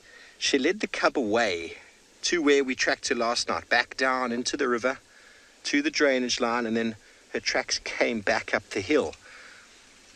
We just tracked her now to find her, and we found her on foot now. Actually walked in to see a couple of hyenas on foot. I didn't actually see her on foot, but her tracks came off the road there. Saw two hyenas. I knew we got to find her, as we came in, and there she is. Isn't she beautiful? She's a beautiful, beautiful cat. Now, I think somewhere nearby here she's got a kill. I haven't seen it yet, but just on the other side of the road where we are nearby is where Trish had the cub's tracks last night with Tandy's tracks. And then we found those tracks again, but then she took the cub all the way back down to the drainage where Tristan first found her. And then we tracked her back up the hill. Oh, it's such a lovely feeling. I can't explain it, everybody. The feeling that one experiences when they find a leopard through tracking. There's actually an incredible, incredible feeling. Fern Dundee cha-cha-cha. Well, there she is. There she is. And we're not sure if there is a kill. I'm almost certain there must be a kill by the fact that the way she's been moving. But I haven't yet seen it. Two hyenas are on the scene, and we had ambulance hyena calling a few minutes before. I don't know if you've ever heard any of us refer to the ambulance hyena. It's got a call that sounds like an ambulance. It's a very unique hyena call. And that young individual, I don't know who it is. I think it's one of the adults because it's been around since I've been here. It's trying to find the hyenas, and the other two that are here already, because they are selfish, hyenas are very selfish, didn't make a sound. They just went, we're not going to reply. We're not going to reply because we don't. If we do find meat, we're not going to share it. Well, that is awesome. That is Vanna's first leopard with us at Wild Earth. Welcome.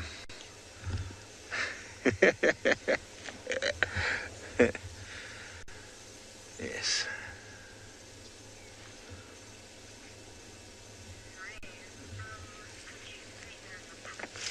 So everybody, if you have the time and the inclination, please feel free to visit the link below to support us so we can continue to bring you wonderful wild images from the African wilderness. We'd really support that. We'd really enjoy that. I'm sorry, I appreciate that.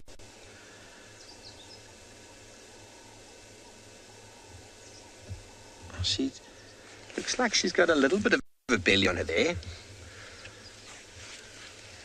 I mean, everybody, the reason for her moving and then coming back again, you know, she moved the cub and she came back again.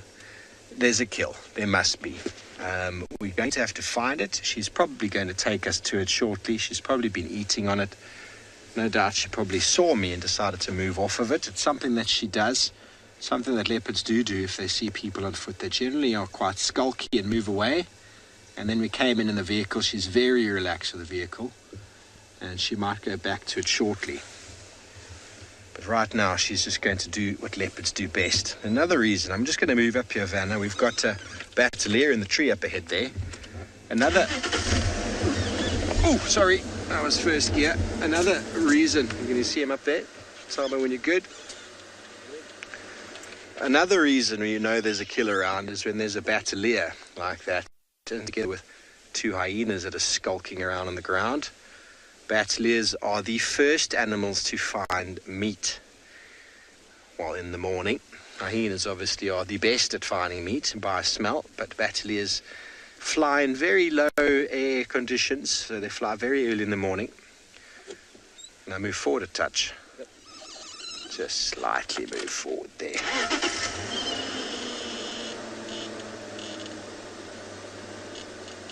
How's that? That should do. Just get that branch of the marula out the way. Now, when we arrived in here, we smelt something. I mean, it might have been the hyenas. It might have been Tundi. I don't know. This wonderful Batalier is... Normally, they're quite close to the meat. Bataliers as well as tawny eagles are normally a very good indicator of some type of food. But we can't hear the hyenas. I didn't see them. Hopefully Tundi managed to hoist the kill. Maybe the hyenas found her with it and they stole it. But we didn't hear any noises that hyenas make, that very loud cackling sound they make, especially when there's more than one. There's a dominant. Join the Wild Earth YouTube superfan community and unlock a world of additional perks. Get exclusive early access or discounts to Wild Earth travel deals. Wear the best bush attire with merchandising discounts. Enjoy an interactive live monthly private safari. Don't miss out on the ultimate fan experience. Join the YouTube superfan community today. Are you ready for the adventure of a lifetime? Discover the magic of Africa with Wild Earth Travel.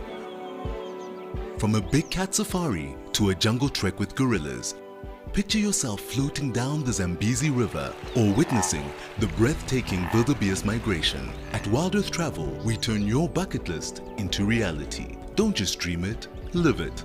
Plan your incredible life-changing journey with Wild Earth Travel today.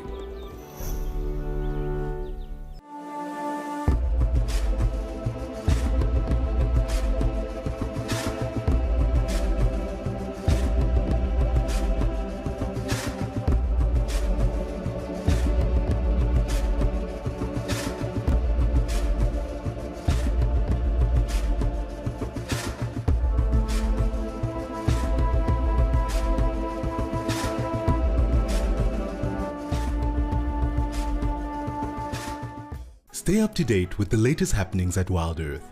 Discover what goes on behind the scenes and get a weekly recap of the best moments on the channel. He's got it! And he's straight up a tree! Sign up to be an explorer and receive our newsletter written just for you and sent straight to your inbox every week. Wild Earth Explorers, a club for people who are passionate about nature. Thank you for joining us and have a fantastic morning.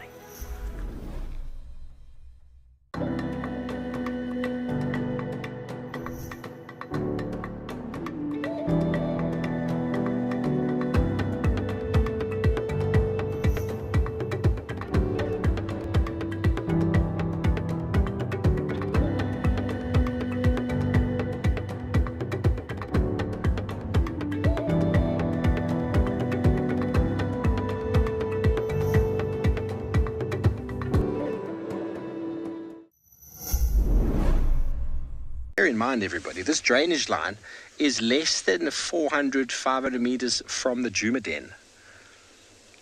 They might have moved, but Trish suggested last night they might have moved, but where they've currently been for the last little while is less than half a kilometer, which is very nearby. Okay, well, we've got some spots in the long grass and beyond. Pinde has got some spots of their own.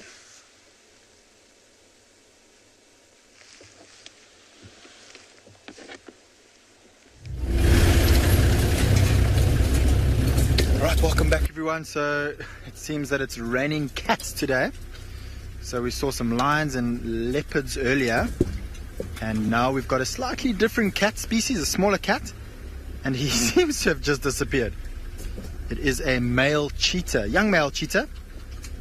Now I have lost him.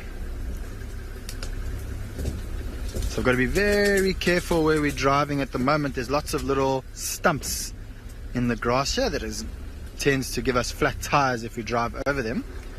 So I'm trying to refine this cheetah and not drive over these stumps. He's right next to us. Good spot, Marcel. That's why we have Marcel on the vehicle.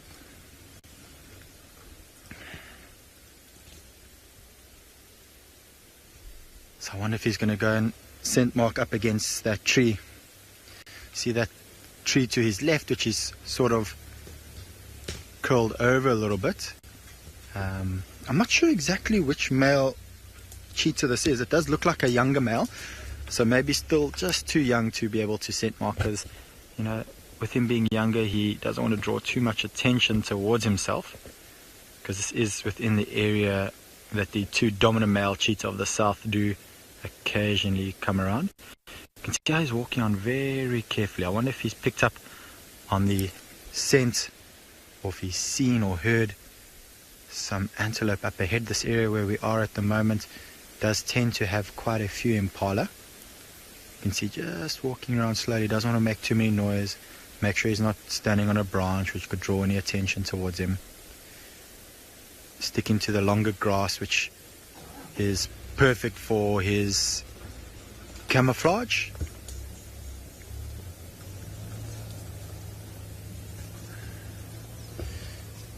So what we will do is, if we do see that he's busy hunting, or if he's definitely spotted something, we will just have to watch from a distance. We don't want to give his position away. We want to give him as much of a chance, as well as give the antelope as much of a chance. We don't want to benefit either the cheetah or the prey that he's hunting. Oh, very nervous off-roading here. This area is renowned for giving flat tires. And we don't want to get a flat tire close to this cheetah. I'm sure we'll get visual of him soon. It is opening up a little bit up ahead. Fortunately, I did drive here earlier. You can see my vehicle track, so I know that this track that we drove on should be clear of any little sneaky branches sticking up. There he is, just in the shade of the tree. What a morning. And we've got Deerwelt and Liam, who were able to find him earlier and let us know that he's around. And they're busy doing some filming of their own. Right, he's going to just walk out in front of us. You see how he's dropping his head down as low as he can. And then he'll stop and look He's using all his senses at the moment. He's got a very good sense of hearing, smell. His vision is like he's looking through binoculars. By the way he's walking, he is aware that there is something in this area. You'll also notice when he drops his head down, he'll even drop his ears to try avoid any sort of breaking of the outline of his silhouette. Adele, you are most certainly correct. This is one very gorgeous boy. Because he's a younger male as well, he probably hasn't been in a fight yet with any other cheetah, so he has no scarring. He's in pristine condition. He's still got a little bit of graying to get. You can see that he is a young male, just looking at the size of him, the amount of muscle that he has, the height, and the lack of scarring on his nose, on his ears. He's just stopping now to listen. There is a slight breeze coming from him towards us, and that's why he's walking in that direction, using the wind to his advantage. Looking at his belly, it doesn't look like he has eaten recently. So the last 2 or 3 days maybe he hasn't had a meal, so he's very keen now to hunt. Now I will tell you, if he continues in that exact direction that he's walking in now, for about a kilometer, he's going to walk straight into that area where the lions and the leopards were fighting earlier, and that's exactly not what he wants to do. It's a little bit worrying, but he's very aware, and I'm sure if he does get closer towards those lions and the direction that he's heading, he will smell them. Whew. Crazy morning. Sham, you'll notice as he's walking, he's flicking his head from side to side, flicking his tail, flicking his ears. That herd of buffalo that we saw earlier was not too far from where we are here. And you'll often find that buffaloes attract lots of flies. And so he's going to be irritated by those flies.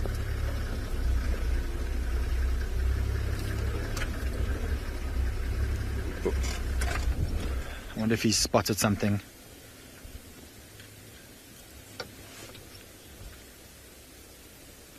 Camel pug, it's unusual for a male of this age to join up with much older males. So a coalition of cheetah, so a group of cheetah, generally will consist of males that are brothers. There have been cases of single males like this who are young to join up with each other. I'm not aware of another younger male of around his age in this area, so I do suspect that this male may never form a coalition. Males don't always form coalitions. You often see them by themselves, but in other areas of the reserve you will see maybe 2, 3, and there's even been known to have in different parts of Africa 5 males in a coalition, which would be spectacular to see. But those 5 males are all brothers. Right, let's head back towards the road. I think he's walking on the road, which is good news for me, because it means that I don't have to be driving in this area where we always get flat tires.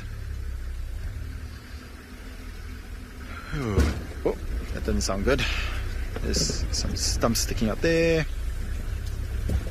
He's just sat in the shade of a tree, which helps a little bit more with his camouflage. So with the spots that he has on his body, which will break the outline of his coat, and the spots with the shade will just look a little bit like dappled light. Right, there we've got the road. That's good news.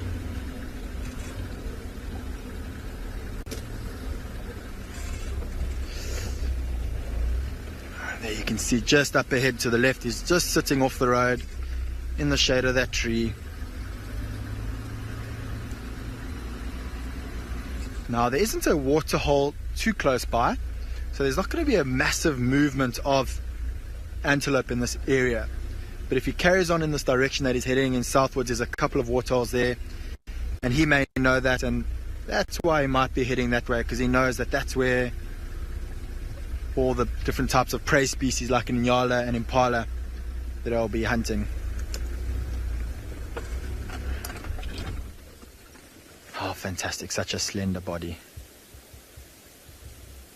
Alright, so from one slender animal to another, let's go head over to Tswalu and see what the meerkats are up to.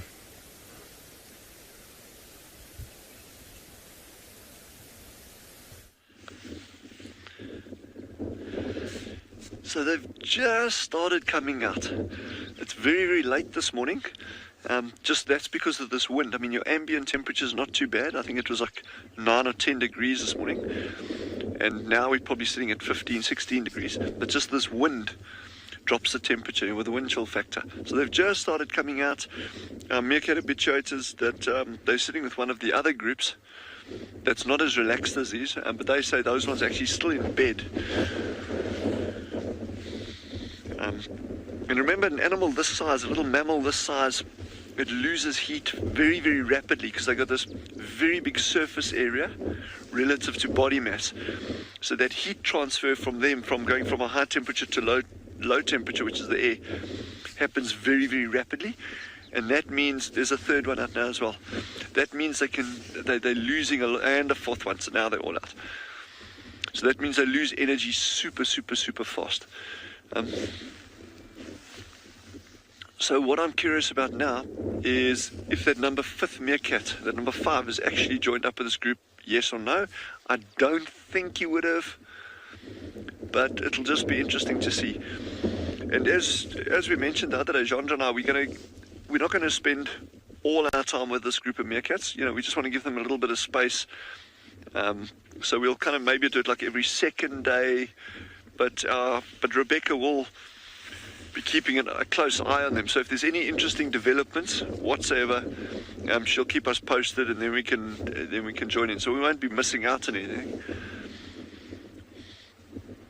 Oh, you can see they're kind of like still hunkered down. They're trying to keep like getting some sun.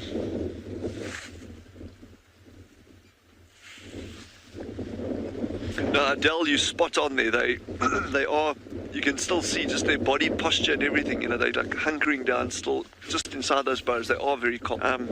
But unfortunately for them, there's a lot colder weather actually moving in from Thursday onwards. Then we're going to be hitting really cold temperatures there with a maximum, I think, of 10 degrees centigrade, and that's without the wind chill factor. So we're going to be dropping well below that as a maximum with strong winds. So yeah, feel for the meerkats and feel for Jandra and myself. We're going to be empathizing with the meerkats over that time. Just look at them sitting in a row there. It's sweet, eh? So interestingly, talking about the temperature and looking at these meerkats and body size, the other thing to remember is if you're living in an environment that is consistently cold, like the Arctic or the Antarctic, yeah, well, have a super dense coat of fur and you can stay nice and warm. But these little guys, they don't have particularly dense coats. And in fact, even on their chests, it's very, very sparsely, it's got very sparse hair on the chest. And one of the key things about that is that the environment that they live in is prone to extremely hot temperatures and extremely cold temperatures. So they need to get that balance of a coat that kind of keeps them warm, but also kind of keeps them cool. So they're relying not just on their fur to do that. They're relying in a huge way on behavioral adaptations. So getting down into the entrance of the burrow, you'll sometimes see, and those of you who've been fortunate enough to actually see meerkats in the wild, and even on film and that, you'll see that they'll do a lot of what we call dust bathing or sand bathing, and that often gets punted as, it helps with parasites and that. But what actually happens there is you'll see meerkats will often lie in the sand, and sometimes they'll actually scrape the sand beforehand. My dog at home actually does it as well. Sometimes she'll go scrape the sand and then lie down with her belly. And what you find is that when it's very hot, they will do that. They'll scrape that top layer of sand away and then lie down with their stomach on that, so that's slightly cooler layer underneath, and they can actually dump body heat from themselves into that cooler sand. So they use, so it's not just about the fur and that, the physical adaptations. Behavioral adaptations are crucially important in terms of maintaining a constant body temperature, or a body temperature not so much being constant, but kept within a certain range that enables them to function. And that body temperature is directly related to energy loss and energy gain. I mean, that's really what all these systems are going about.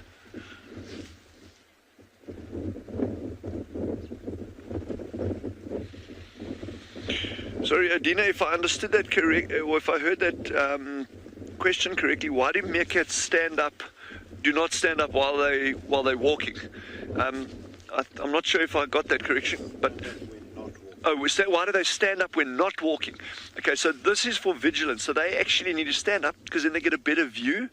That's number one. In other words, when they're walking around, they're like this high. When they're standing up, they're that high. So that's even that small difference makes a huge difference in terms of their field of view for looking out for predators. But like they're sitting now, We should probably prepare to move fairly quickly. Wild Earth presents Safari Spotlight, your front row seat to the wonders of the wild. Join our expert naturalists each week as they guide you on an unforgettable journey through the heart of nature. Looks like this female came out here. What a privilege to be here. Subscribe to the Wild Earth YouTube channel and never miss a moment of the adventure. Wild Earth, connecting with nature. Get ready for an adventure of a lifetime. Wild Earth Travel is proud to launch a brand new grand tour. Backed by popular demand, join us for an unforgettable experience where you'll meet Wild Earth presenters from past and present, participate in an exclusive rhino conservation project, and even take a masterclass in wildlife filming. And of course, you'll get up close and personal with your favorite animal characters. Book your spot now and dive into the wild with Wild Earth Travel.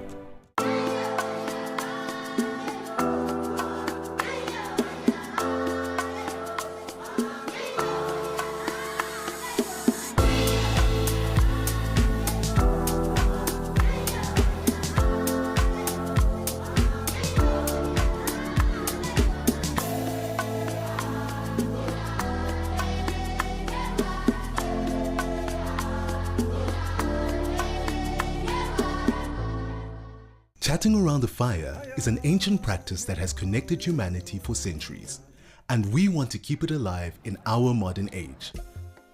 As an explorer, you'll have access to intimate gatherings with our naturalists, fascinating guests, and experts where we share knowledge, insights, and stories around a crackling fire. Rediscover the power of connection.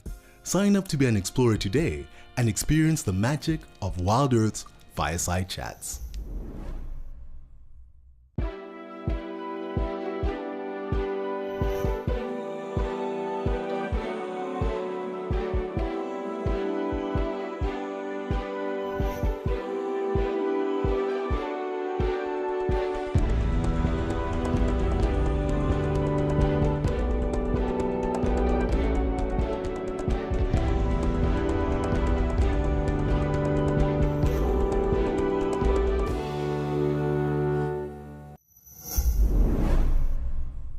Between a mum and their children, the kids.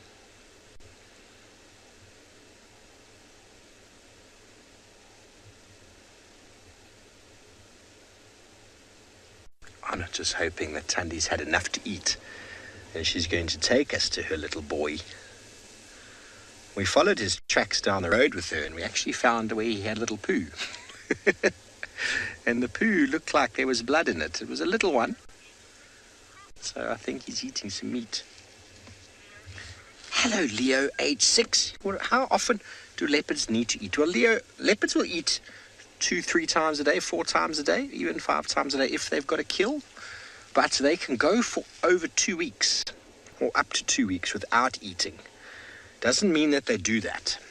Sometimes you can find a leopard catching more than one animal at a time.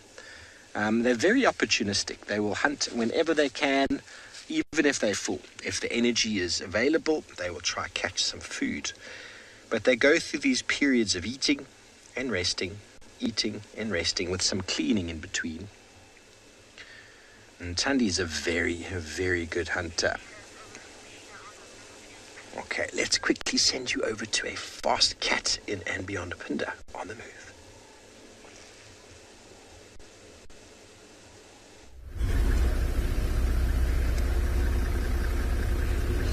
Right, so this male cheetah's still on the move at the moment. He looks like he's definitely hunting. There was a herd of impala in this area a little bit earlier.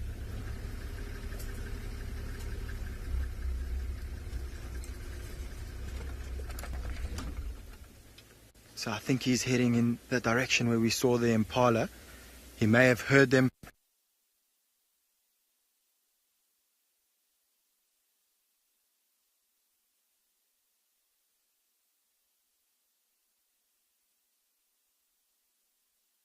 Those impala open up ahead.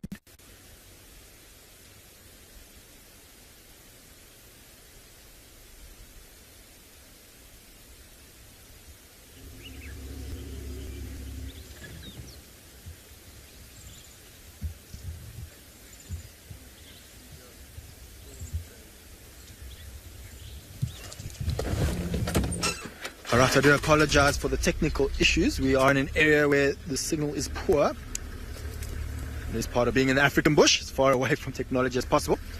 So I was saying earlier that there was a herd of impalas up ahead, and I think you might have heard the oxpeckers on the back of those impalas while they were busy chirping away. And that's something that would catch his attention, because he knows oxpeckers love to feed on impala. Yes, we see them on buffalo and rhinos, which he doesn't feed on, but they do feed on some of the other antelope as well. Right, so I think he's just around the bush. Let's see where he's off to. Should open up nicely up ahead, although the grass is a little bit long here, which is completely to his favor. Longer grass just means easier to hunt. It means that when he stalks, he can stalk and get much closer to those impala. Right, I do have him off to my left here. So we're just going to loop up ahead. We are on the road at the moment, and I'll just dip off the road and we should have a good view coming through here.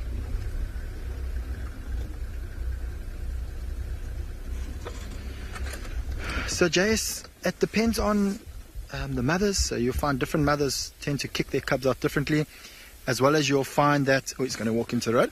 You'll find that males tend to be kicked out a little bit later than females. But on average, you're looking at about 20 months to about 2 years when the mothers will kick their cubs out, and then they'll look to have new little cubs.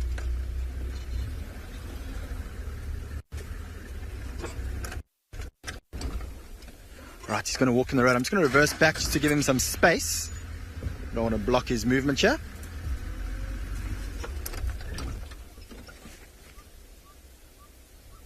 Let's see if he's going to walk past us. No, he's going to go off the road again. I think he knows that if he's walking on the road, he's a little bit more exposed. It's quite open when walking on the road. And when hunting, you do not want to be exposed. You want to use your camouflage and your surrounding habitat as much to your advantage. You'll notice that he just doesn't walk and walk and walk and walk. That would be a waste of energy and would potentially get him caught out. He'll stop and pause every 2 minutes or 3 minutes or so, just to give him an opportunity to listen, smell, look around.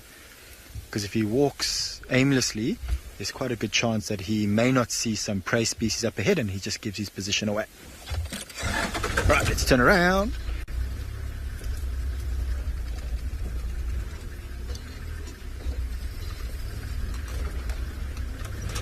Whoop. Hold on everyone, it is a little bit bumpy here.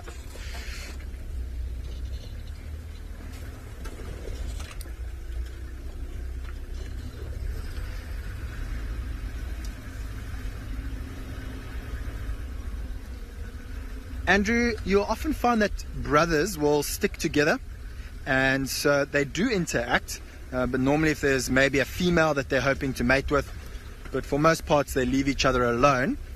And then unfortunately, if their sister does have cubs, and they feel that those cubs could potentially be a threat to them later on in life, they will attack those cubs, and so the sister would defend the cubs, and then so they would interact in that way. And then if they come across their sister and she's made a kill, they will chase their sister off. There have been cases where males have shared kills with siblings, but that's very, very rare. For most parts, they will chase the sibling off and feed. Right, you should get a good view of him up ahead here. He was walking in this direction. I think he's just taken this opportunity to rest. Yep, there he is. Just to our right.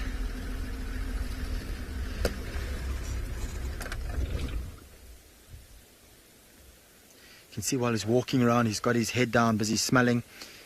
He's not aware if there are other males in this area. He won't be too concerned about females. but he will be males because all the males on Pinder are older than this male. He's the youngest of the males who are independent.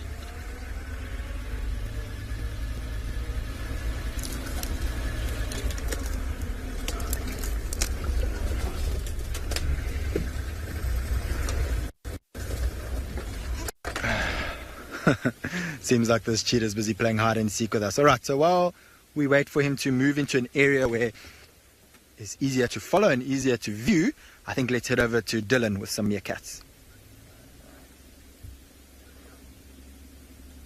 There it goes over there.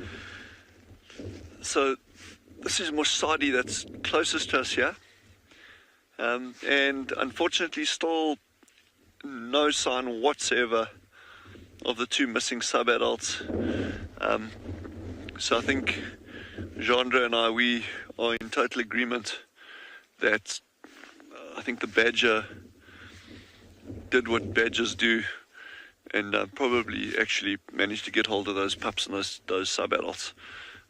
Again, we're not 100% sure of it, but we're just going on kind of like circumstantial evidence here, and the fact that she's made no effort now to get back to the other burrow system. When they go foraging here, they're not leaving a babysitter behind, which tells you that they, you know, those pups were almost certainly taken by the honey badger. You know, we were thinking, or maybe wait till end of this week, but you know, just even the fact that our meerkat habituates has been going out and she's seen zero sign of any kind of babysitting activity, no movement from this group apart from their little foraging excursions from this burrow system. So that's quite sad. But yeah, it's not all bad. You know, there's the alpha male still here, she's still here, the other sub-adults. So yeah, this is a very, very slow, very cohesive meerkat family. And certainly what's happened is nothing unusual in meerkat societies. And we've touched on the benefits, or the importance, should I say, of predation over the past couple of weeks, in every now and again. And you know, predation is part and parcel of a meerkat family's existence. You know, it's not something that they, oh well, geez, we never saw that one coming kind of thing. It was like, yep, honey badgers are part of this environment, eagles are part of this environment, leopards, caracal, jackal, snakes. You know, these are all very, very real threats to any meerkat family, regardless of the size of the group. You know, so they'll carry on with their meerkat lives, I guess. And it's, you know, for Jandre and myself as well, seeing this kind of behavior and having you all share it with us is part of it. You know, there's the ups and downs of any safari experience, and this is absolutely no different whatsoever.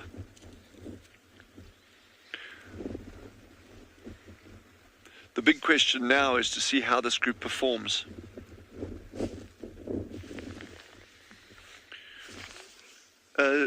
Sorry, Pablo, just asked a question. I didn't get it properly. If that can just please be repeated.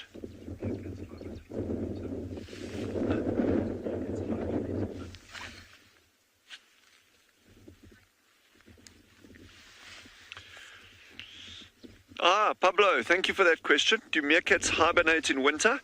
No, they don't. Certainly in our region, we've got no species, to my knowledge, that actually exhibit true hibernation.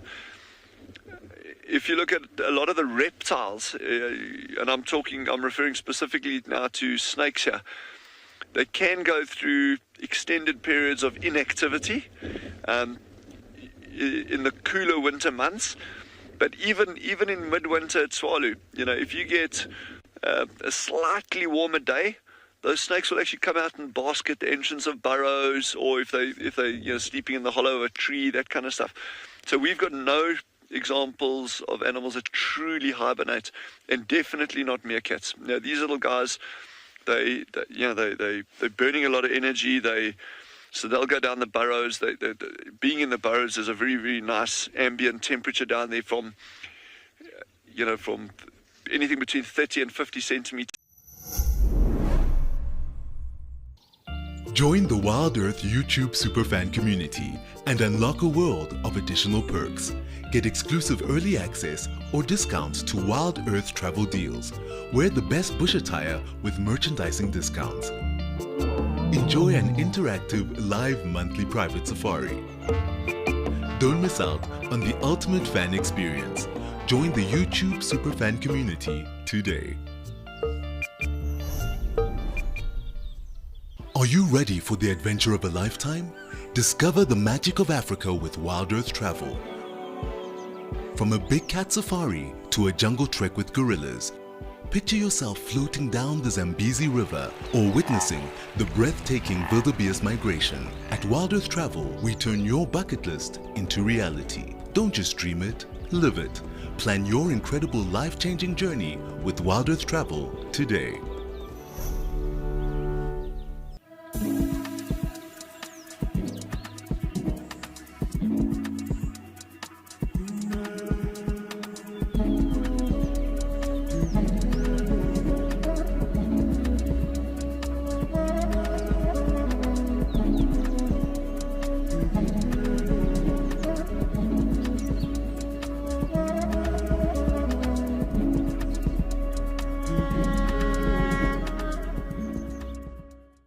Are you looking to take your bond with the wild to the next level?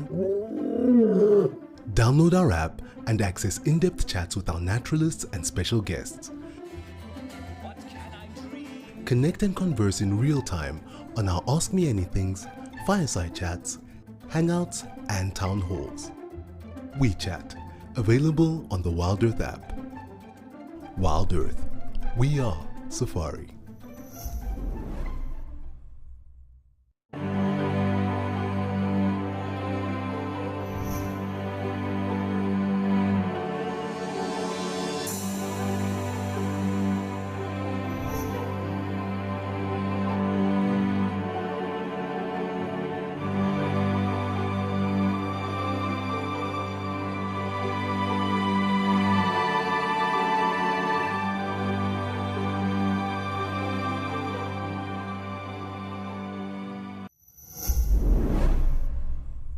Or very slow motion filming.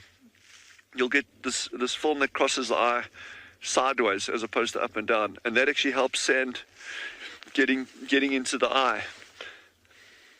Another one scratching there. So we're just going to bide our time with them.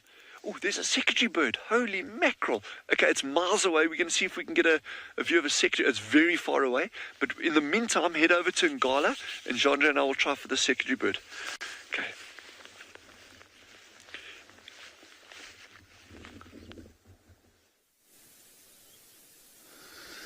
Welcome back to Anbion and Ngala. We've just seen this beautiful elephant bull walking straight towards us, and we thought it was too good not to share. See, he's even got a very chipped tusk. But what we've been very interested in is he walks straight up to a knobthorn tree, which are basically the tallest trees that you can see in the background there. And he started testing to see the strength of it. So he curled his trunk up above his head, and he started pushing up against it. And Owen and I got so excited. We really thought that it was going to try and push one of the trees over. It tested it, and it didn't really give too much, and so it just decided to move on, and now it's settled for a much smaller tree. But those tusks, or at least the one on the right-hand side, is really nice. It's got quite a lot of girth to it, whereas this one here on the left-hand side, the one that we're seeing, is completely broken off, basically. And so that could have been in a fight. He is walking straight towards another knobthorn. I might just try and move forward. If he does threaten to push it over, it doesn't look like he's moving straight towards it though. No, he's just teasing us.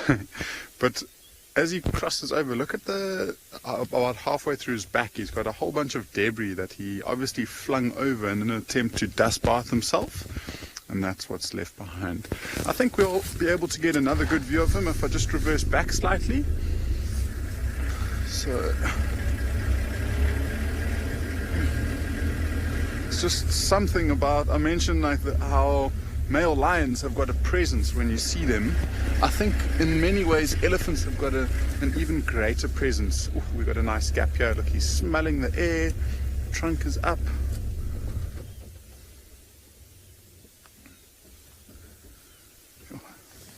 I love it when those elephants pick up their trunks like that, and the direction that he's heading to is straight down towards the river, and in that river the vegetation is still nice and lush. It's very, very green, and so it has been attracting a lot of herds recently, and that smell might have just been trying to pick up the scent of females in the area. Try and move around. It's making us mission a little bit, but always worth watching him.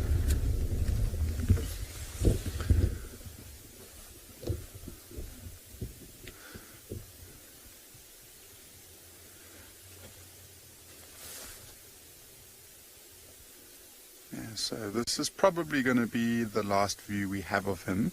You see he's slowly feeding, but he's not stopping. He's taking bites out, which means that he is probably trying to get down to that riverbed for other females. So whilst we let him be and carry on with our morning, we're going to send you across to Phinda, where Jared has got something nice for you.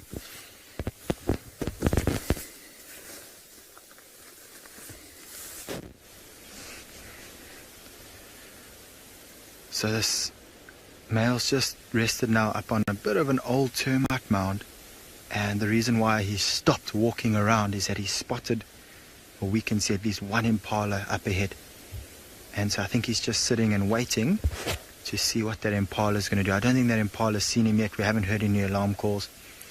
It is busy feeding at the moment. I can't see it anymore. The grass is a bit long. It's looking this way. So Marcel can see it better than I can. It is busy ruminating apparently. I have no visual of this impala. But the fact that he's ruminating is probably a sign that he isn't aware of this cheetah, and he just happens to be facing this direction. The sun is coming from this way, so maybe he's just warming up in the sun and busy chewing on the cud.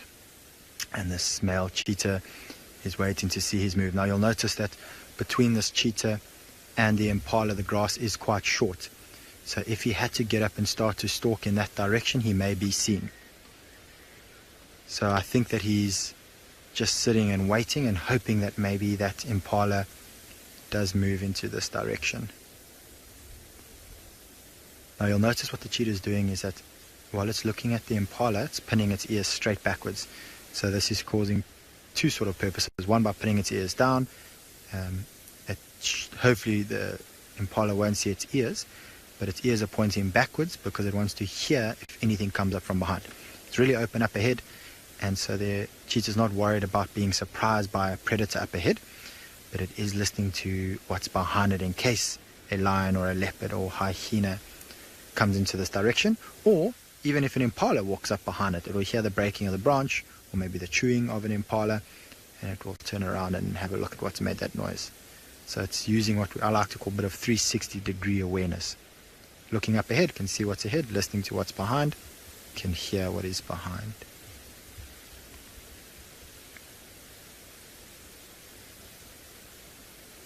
Now the one problem that this cheetah is going to have is with these flies landing on its ears. You'll notice that the ears are flicking from side to side, and even that small movement of the flicking of the ears could attract the attention of that impala. Although the cheetah is very well camouflaged and it is in a bit of shade and there's a little bit of grass around it, that impala will see the ears flicking from side to side. Oh, it's just heard something off to the left. So Butterfly, you're saying that the cheetah does look like it's about to pounce. Actually not. So that impala is way too far away for this cheetah to even think about pouncing, or at least running after the impala at the moment. But what it is doing is it's getting into the position ready. So if that impala does walk this way, it doesn't have to shuffle its body into the position where it's going to take off. It's basically in the starting position at the moment. And if that impala does walk into the range where this cheetah feels like it's time to go, it can go without having to shuffle into that position. So it is just waiting patiently. This is a waiting game. It could sit here for hours, not moving too much, waiting for that impala to walk this way. So Marcel, I'm not sure, can you see, is it a male or female impala? I haven't been able to see. I can just see the rear end of the impala at the moment. I just saw the impala face. So if it's a male, it means that it could only be one impala. Impalas are territorial and they have small little patches, so this could be his territory. Although male impalas do also stay in bachelor herds, and if it's a female impala, it means that there could be more impala around. Alright, so something spooked that impala. It's just bolted off to the right. You can see how this male cheetah's just lifted his head a little bit to see where that impala's gone to. Now it's out of sight, so the cheetah knows that if it can't see the impala cannot see him, and that's why he's just stood up a little bit to try to see with him too. And I wonder if he's going to follow the impala. The wind isn't 100% in his favor, but you might find that he will position himself so that he's downwind.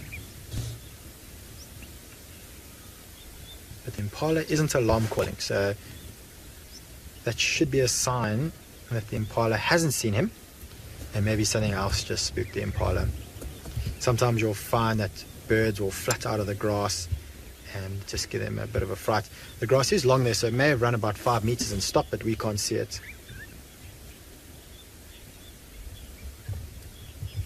Shadika, no, an impala's eyesight isn't better than that of a cheetah.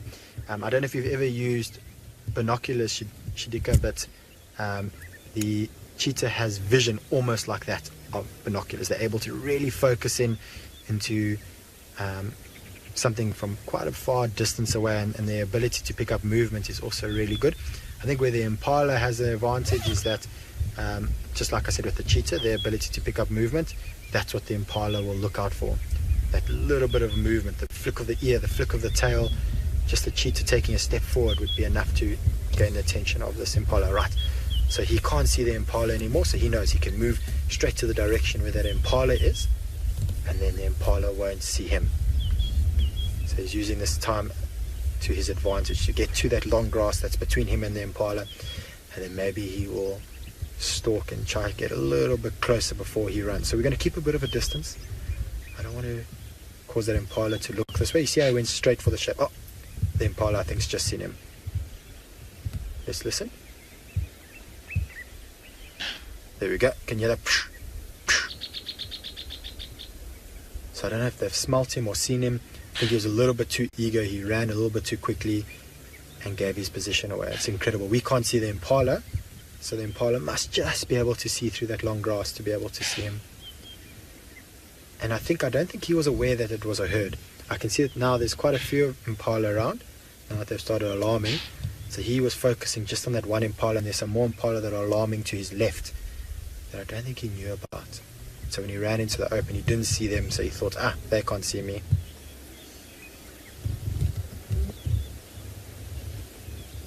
Let's see if they alarm again.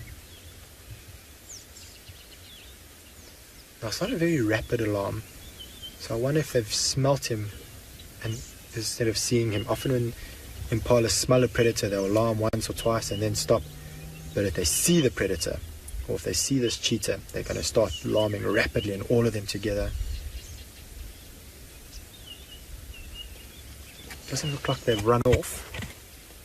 So if this cheetah does well, he'll just sit and wait, and then hopefully the impala will forget that he was around, and that'll give him another opportunity. We should probably prepare to move fairly quickly. Wild Earth presents Safari Spotlight, your front row seat to the wonders of the wild. Join our expert naturalists each week as they guide you on an unforgettable journey through the heart of nature. Looks like this female came out here. What a privilege to be here. Subscribe to the Wild Earth YouTube channel and never miss a moment of the adventure. Wild Earth, connecting with nature. Get ready for an adventure of a lifetime. Wild Earth Travel is proud to launch a brand new grand tour. Backed by popular demand, join us for an unforgettable experience where you'll meet Wild Earth presenters from past and present, participate in an exclusive rhino conservation project, and even take a masterclass in wildlife filming. And of course, you'll get up close and personal with your favorite animal characters. Book your spot now and dive into the wild with Wild Earth Travel.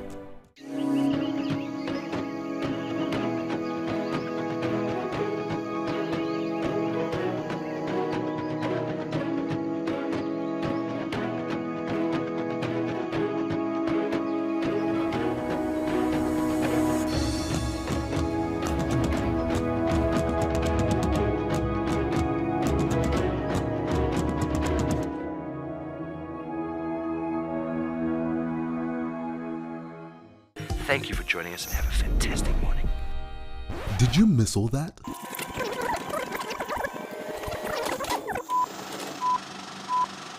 Never fear, you won't have to miss another beat on Wild Earth again with our Catch-Ups channel,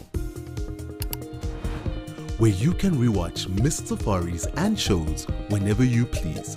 Only available on the Wild Earth app. Thank you for joining us and have a fantastic morning.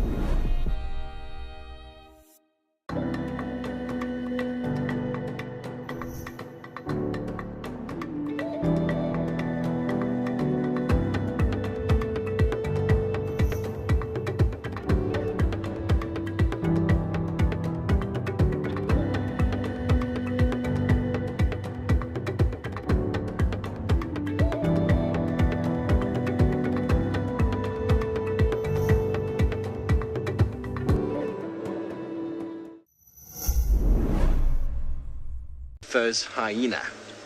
Just going to come around actually.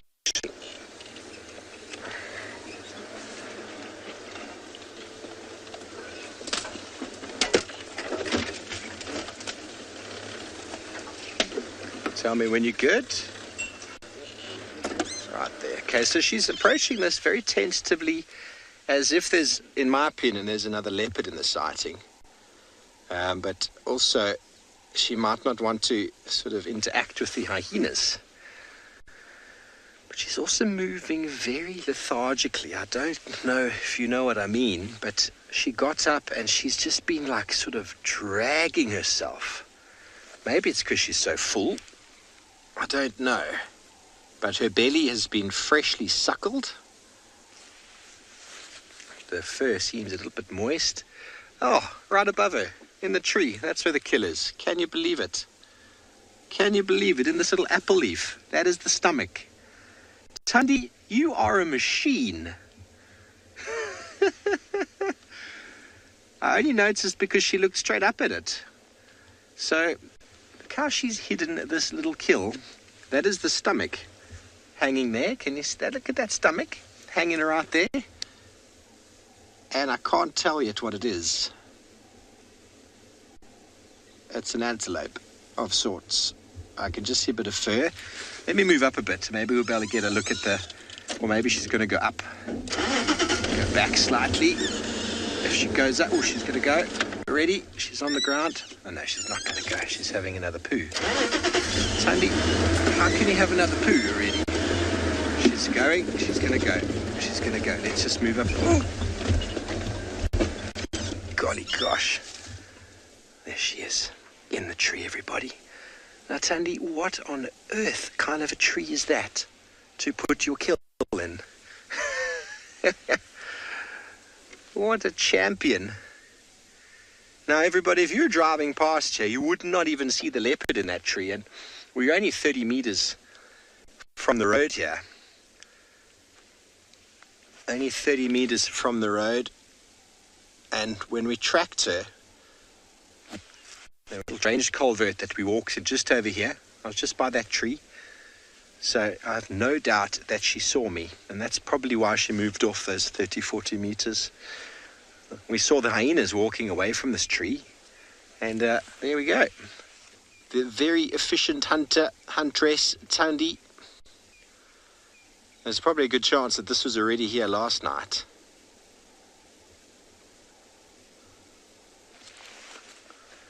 Still can't quite make out what kill it is. So I'm going to move a little bit to the right here, Anna. That's right there. Maybe we'll get a look at her face. But whatever it is, it's a young-ish small animal. Either it's a duiker or it's a small baby something. Thandi's going to move it. Oh, it is a duiker. It's a male duiker. Okay, well, we're going to try and stay here with Thandi. Meantime, let's send you over to Ambion and Gala, who's got a baby giraffe.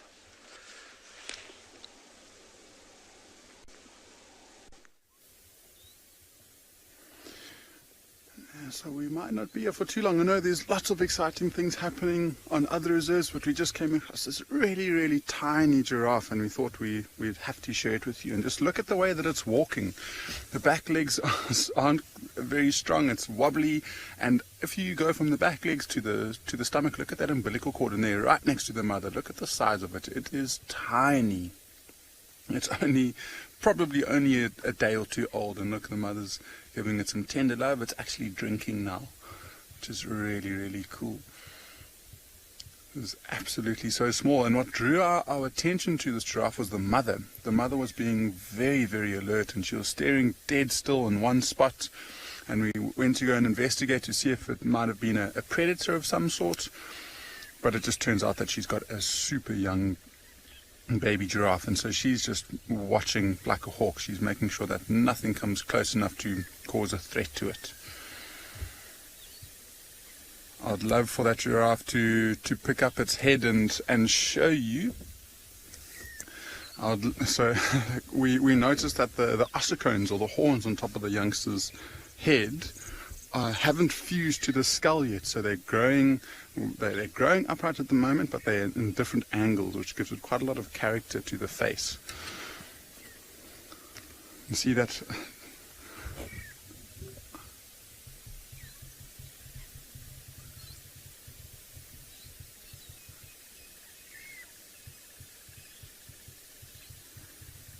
So, I mean, now that it's stopped and it's suckling, this giraffe could be here for a while.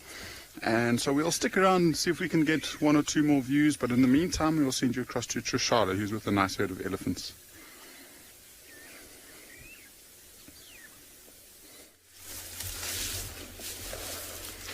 Suckling sounds great. That was what I was expecting to see here at the hyena den. Instead, we have a herd of ellies that have been all over the mound. So I think we can be quite sure that Ruben has moved her cubs.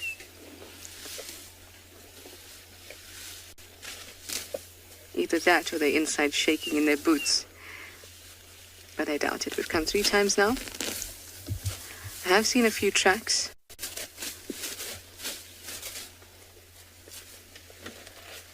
But I don't think they're in this mound.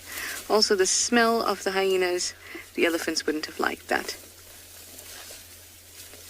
So I guess we know what our mission is for this afternoon, and that would be to go around and check the other den sites that have been used by our Juma clan. See if we can find Ribbon and her cubs again.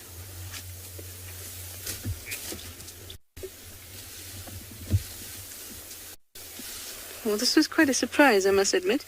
They were all over that mound. This one almost put its foot into that mound.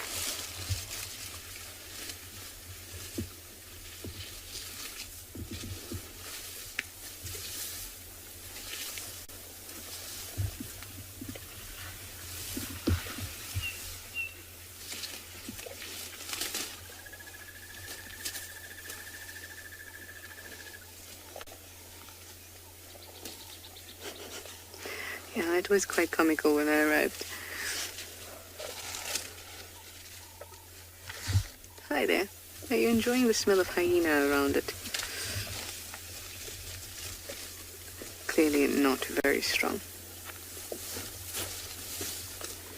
Now all along this mound there's a sandpaper raisin bush, which elephants absolutely love. And I suppose it was about time that they came along to go.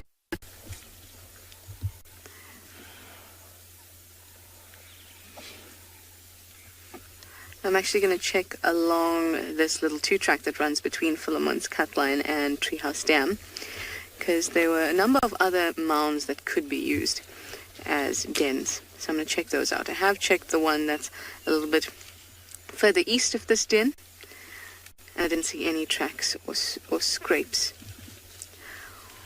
or little wet patches, so I don't think that one's active either.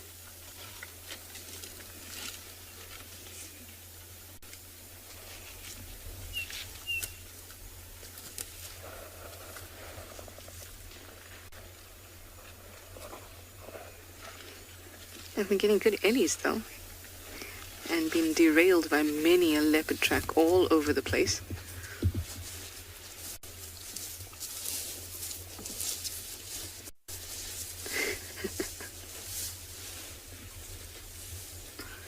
Anushka, you'd like to know where I think Ribbon has moved her cubs? Which den? I mean, there's a number of possibilities, but I did hear whooping when we were in the east. And there is Gwen's old den in the east on the fire break, so I want to check that out. I'm gonna check Gallagher, I'm gonna check Aubrey's. I checked the ones that are along here. I didn't see any activity. But yeah, we're just gonna have to keep on looking. Yay! Steve has a hyena that's now come to Tandy's kill, so let's go over and see who it is.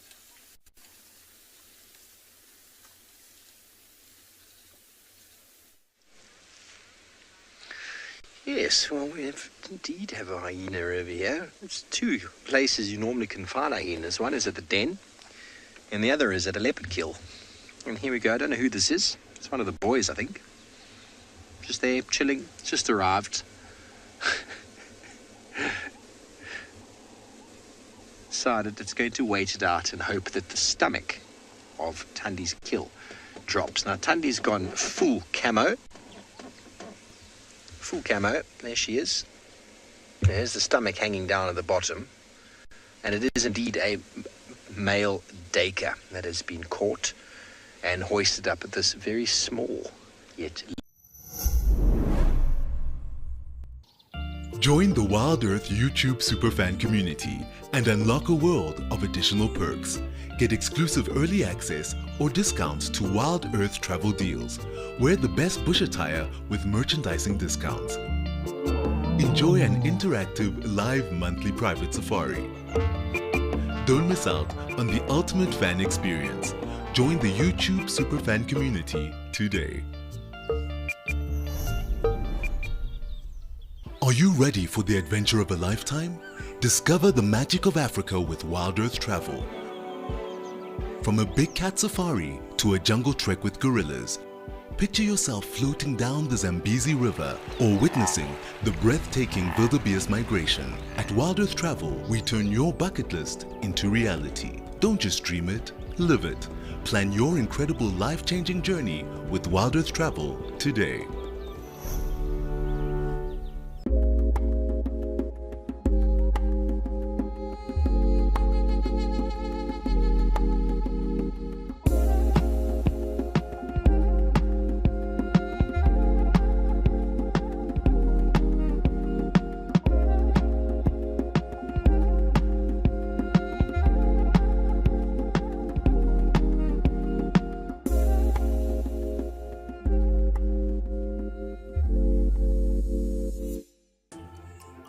Not everyone gets excited to hear a leopard chuff, spot a pangolin, or see a real impala rut.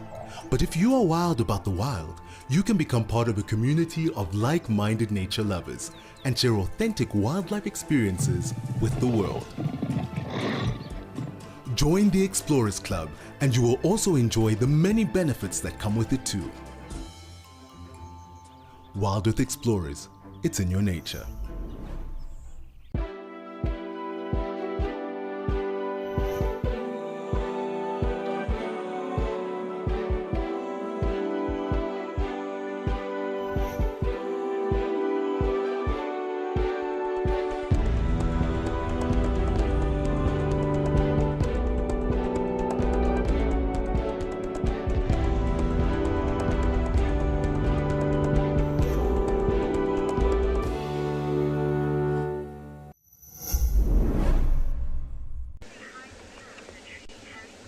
Hello, Harry. You want to know why they hide their kill in a tree? Well, it's not necessarily being hidden in the tree. This one's being hidden, of course, because the tree doesn't really allow it to be seen. But if we have a look at this individual on the ground in front of us on the right, Harry, you want to know why leopards will take the kill up a tree? It's it's because of these fellows. Now, hyenas will pick up the smell of a leopard kill very quickly, and they will come and steal it. And that hyena, most hyenas are, for the most part, more powerful and have a stronger bite force than a female leopard. And they will, if it kills on the ground, have the potential to steal it. Now, every hyena is different. Every hyena has a different relationship with each leopard. But leopards have evolved to take their kills up trees. A leopard can't consume an entire duiker or an impala in one sitting. So if they want to look after it and keep it so that they don't have to hunt, because every time they hunt is energy. So if they're able to take a kill up a tree and feed it for 2-3 days, that means that they save themselves a lot of energy. Whereas if it's on the ground, like what happens with cheetah never hoist their kill. Cheetah quite often have a kill for 15 minutes, maybe an hour, and it gets stolen all the time. Cheetah are very unlucky with regards to that, and that's why they have to hunt more. That's why they've become very specialist hunters, because they need to eat. Leopard's speciality is also stealing, but the ability to take it up a tree. That also protects it against lions, but in this case, a lion would probably be able to grab at this. But if a lion came along, Tundi would just disappear. She would vanish. She might go right to the top of this apple leaf tree, or she might run away, because she knows that she'll have a very hard time against a lion. But at 2 meters off the ground, hyena's got no chance. But this hyena's being very patient, because it knows when she starts feeding again, the duiker's going to start breaking up, and that stomach or any other part that might fall down, the hyena will thoroughly enjoy. Breakfast of champions. Now, you can't smell it from where you are, but where we're sitting, the smell of this kill is quite something, and that hyena would have picked that smell up, and that's generally how they find kills. Many of the hyenas we have here actually smell and track our leopards with their nose. I wish I had a nose like a hyena to track the leopards. I wouldn't have to look at the tracks and at the ground as much, but I don't. I don't have a nose like a hyena, so we have to use our eyes. Well, that's okay. When you're right behind a leopard, you can actually smell them. A lion, a leopard, or a hyena that's been lying on the ground, if you smell it, it's got a very bad smell.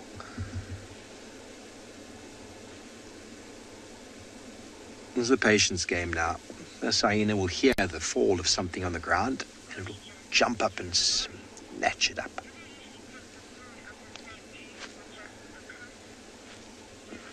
Hello, you, Laurie. The leopards sometimes use the same tree. It all depends on where they are. They generally have specific trees that they choose, like marula trees are ideal trees for leopards. It's just there's lots of room and lots of space, but many trees are utilized, but it's generally the closest acceptable tree is chosen. Now, this tree here is okay. It's not the tree I would have thought she would have chosen, but I mean, with the duiker, she could have dragged it a little bit further away. With a bigger kill, or a bigger animal, like a female impala, it requires a lot of energy to drag it somewhere. But it's generally the closest acceptable tree. Like, you don't find them going up knob thorns. Knob thorns are inaccessible. Or buffalo thorns. The thorns themselves make it very difficult to get up. So they don't choose those. So generally nice, comfortable trees. In summer, they often use nice shady trees, but a tree that they can easily climb up, that's high enough to get away from hyenas, and also lions. Lions struggle to climb up big, tall trees. It's not necessarily the going up, but the coming down. But, you know, sometimes we find Tundi in the same tree, but one of the things that's quite interesting is once you've seen a leopard with a kill in one tree, you always look in that tree to see if they're back there again. So I'm going to look at this tree very differently. Okay, well, leopards go up trees to keep themselves safe, and meerkats like to go under the ground.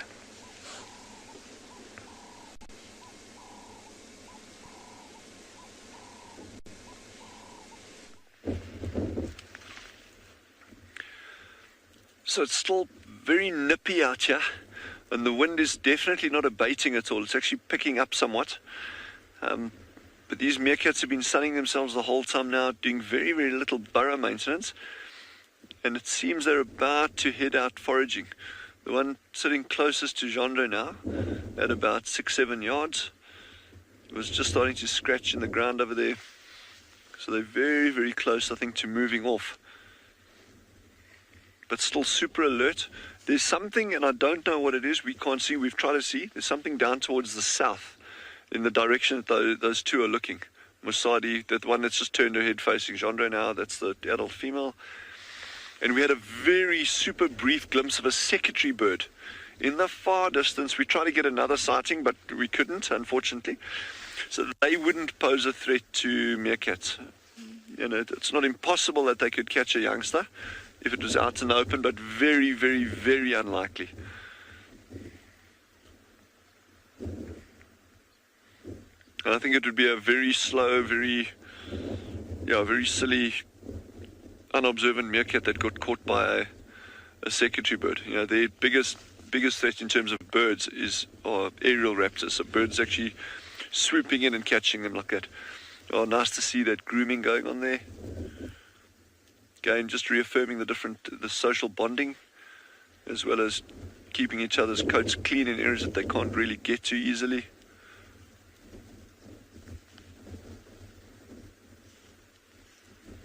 So what we've seen, and again, maybe it's purely anecdotal, is that we've been seeing a lot more of this social grooming going on since the what we call the badger incident, and that they've moved down to this burrow system over here. Whereas prior to that, there was a tiny bit of it, but very, very little. But once that whole badger incident taken place and they relocated down here, every morning we're seeing this. You know, they're coming out. There's like really important social bonding going on there. So you wonder, you know, if that badger incident sparked any kind of like, all right, guys, well, let's stick together as a group. Let's, you know, this is very, very important. But again, it's difficult to read too much into it from a, you know, you kind of anthropomorphize animals and you kind of like project what our feelings are onto them, and it's really wrong to do that. I know it's like all cute and cuddly and that, but you know, you got to look at it from an evolutionary perspective and say, well, what are the benefits of doing that, as opposed to what are the benefits or negatives of not doing it.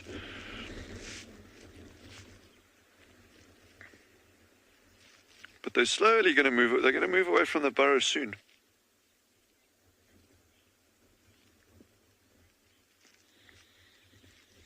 So Anushka has just asked a question: do meerkats dust bathe daily?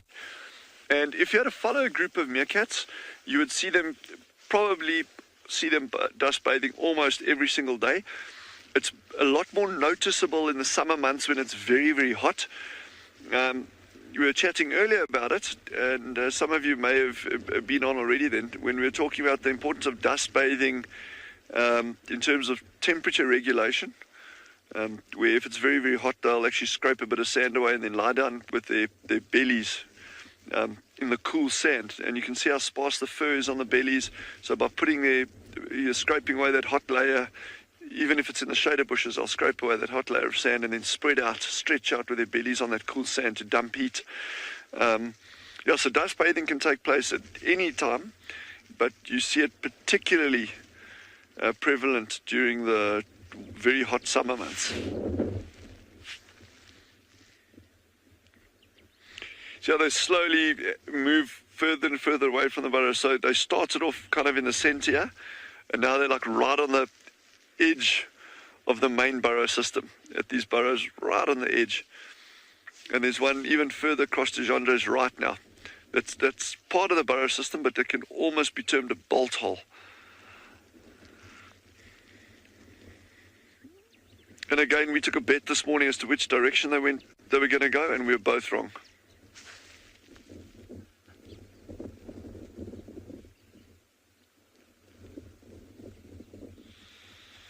Again, I really apologize. I've got a lot of wind on my mic here. I didn't get the name, but I got the question: is how do meerkats choose who's on sentry duty? Corbett. So, sorry, I'm breaking up there, but yeah, okay. So I think it's okay. So what happens with meerkats is that you typically find, okay, and there'll always be variations to the rule. You typically find that if she's got pups, okay, you'll get a babysitter that gets left behind, and that tends to be a subadult female. Okay, that tends to be a subadult female, but not all. Obviously, if there's no subadult females in the group, well, then she's left with limited options as to who can get to stay behind with babysitting. In terms of sentry duty when they're out foraging, okay, that tends to be adult males. That tends to be subadult. Again, one of the lines of thinking there is that the moment you're on sentry duty, when you're standing up, you actually often put yourself in a vulnerable position. Meerkats are not great climbers, but they will climb up trees to do sentry duty sometimes. So they'll climb up onto these high exposed positions, and that obviously can increase the likelihood of them getting snatched up by an eagle or something. So the idea there is that, well, the young males are more expendable in a group than young females, because your females are obviously key for breeding. So it tends to be the young males that get selected. If you've got 4 or 5 young males in a group, obviously they will just rotate between them, because you can't have one young male that's doing sentry duty all the time, because otherwise he's never going to get food. So there are variations. How they, let's say hypothetically there were 5 young males in a group and the group goes out foraging. How they decide which one of those 5 takes the first shift, and then who takes the next one and the next one, that I don't know. I think I'd have to learn really to speak meerkat very, very well, which I can't. But yeah, so that's a very interesting question. You know, in terms of we know it's mostly young males that do sentry duty when they're foraging. It's mostly young females that do babysitting duties when the alpha female has got small pups.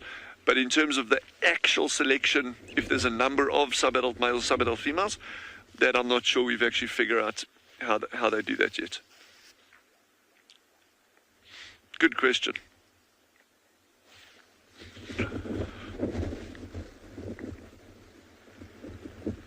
So in the meantime, I think head back to and beyond Ngala and see what they've got for you on that side. Chandra. So we've just come down into the riverbed to see what we could find around here, and we've just found these lions. What is quite unusual though, and rather exciting for us, is it's actually a different pride of lions to the one that we've been watching over the last 2 months or so. And so myself and Owen have just taken the last 5 minutes to try and put the puzzle pieces together and try and figure out exactly which pride of lions this is and how many there are in this pride.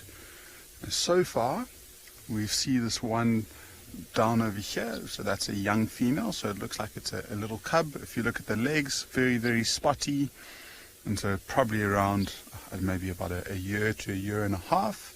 And then if we pan slightly further to the right, we'll see another lion who's taking out his hunger pains on a stick. And if you look at that, exactly the same markings around the feet, but then if you look at the face, very, very hairy. And so it looks like those two could potentially be part of the same litter. So we've got one young female, one young male. There's another male that's slightly bigger, slightly further to the right. Not a very good view in the grass there, but if you look at the top of its head, you might just be able to see that slightly mohawk style. He looks a little bit older, maybe in the region of about 2 years old. And so we've got 4 lions in total. We did see an adult female walking in the direction, or the opposite direction to where this one's looking. And the way that they're looking there could potentially be more lions. And it's rather quite fascinating, because this is exactly the last spot where we saw that pride of lions, the Birmingham pride, cross out of Ngala into the bigger Kruger National Park on the east, and these ones have come pretty much in exactly the same spot. Oh, cool. Owen's just spotted another one that he'll get us a view of.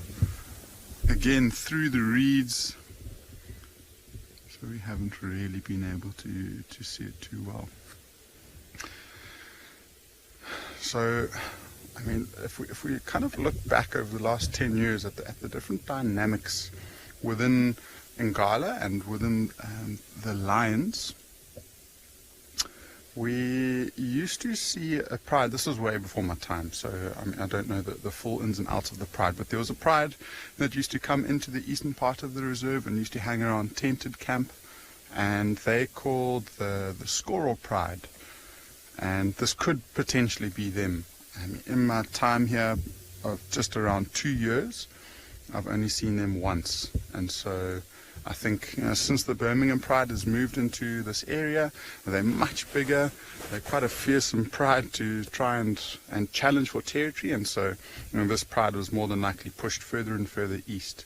So they might just be doing a loop within their home range, but still really, really cool to see a different pride of lions. And I'm really quite enjoying trying to put all of the puzzle pieces together. So we've got 5 lions in total. We mentioned that we did see one adult female that walked from right to left, so like I said, in the opposite direction that lion in frame is facing. But the way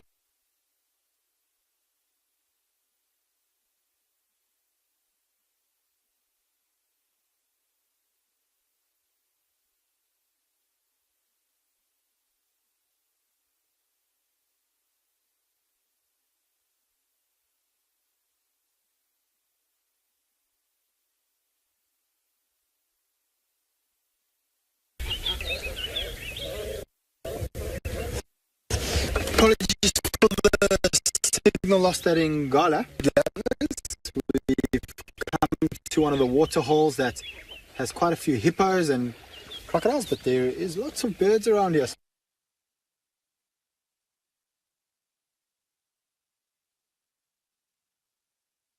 Eat over there. All right, so let's start from left to right, Marcel.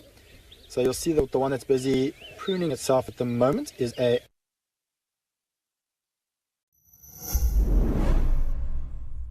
We should probably prepare to move fairly quickly. Wild Earth presents Safari Spotlight, your front row seat to the wonders of the wild.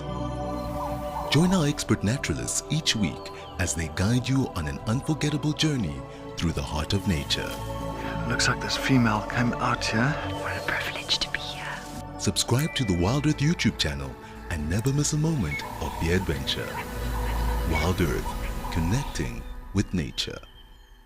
Get ready for an adventure of a lifetime. Wild Earth Travel is proud to launch a brand new grand tour. Backed by popular demand, join us for an unforgettable experience where you'll meet Wild Earth presenters from past and present, participate in an exclusive rhino conservation project, and even take a masterclass in wildlife filming. And of course, you'll get up close and personal with your favorite animal characters. Book your spot now and dive into the wild with Wild Earth Travel.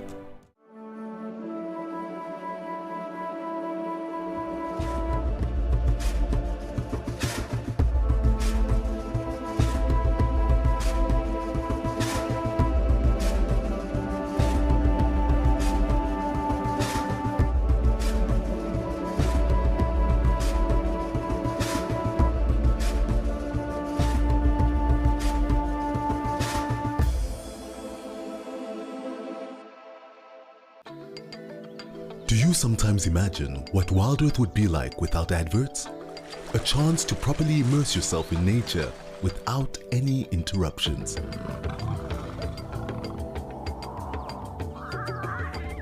Sign up to be an explorer for a small monthly fee and you can truly escape into the wilderness. Ad-free viewing is now available on our app as well as on our website. Wild Earth, it's in your nature.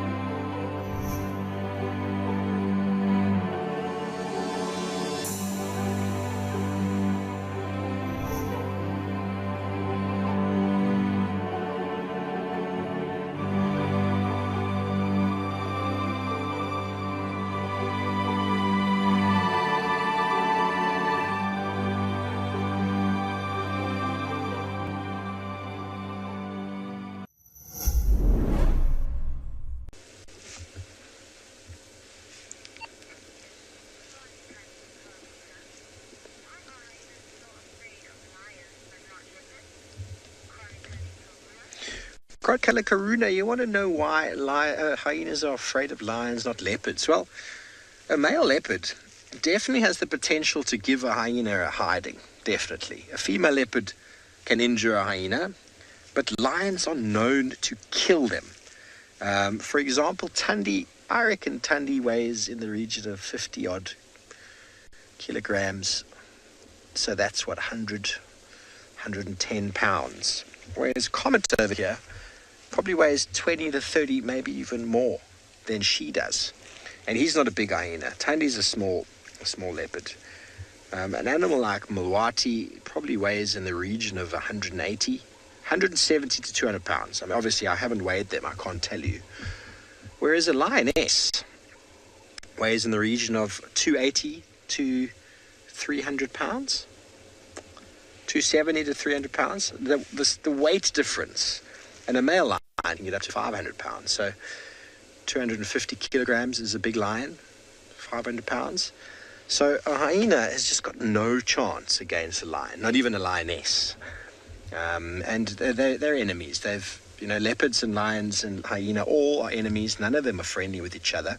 The lion being the biggest in the system will always dominate the smaller. Leopards have evolved by being able to climb up trees. Hyenas by being very quick and athletic. So they're able to, with a lot of stamina, avoid lions. But if a lion gets caught, or a hyena gets caught by a lion, it quite often ends quite badly. Corky, who was the previous matriarch, was at the den site close to where Trish is this morning, and one of the Avoca males snuck up on Corky and gave her an absolute hiding. So, thankfully, it didn't kill her, but she had wounds for some time, and it's sometimes you wonder why they don't kill them, but sometimes they do. I had a scene in the Masai Mara where 5 of the Sausage Tree Pride females attacked a hyena, and it was violent. It was violent to see. So why hyenas are afraid of lion? And in the Mara, the hyenas essentially come together in much larger groups, and they can outcompete smaller groups of lions, like the Wino Pride that we had up there. Much smaller pride, clans of 70 hyenas, numbers. It's a numbers game versus a weight game. So leopards are always on their own. Hyenas can be on their own, as they are generally here in Djuma.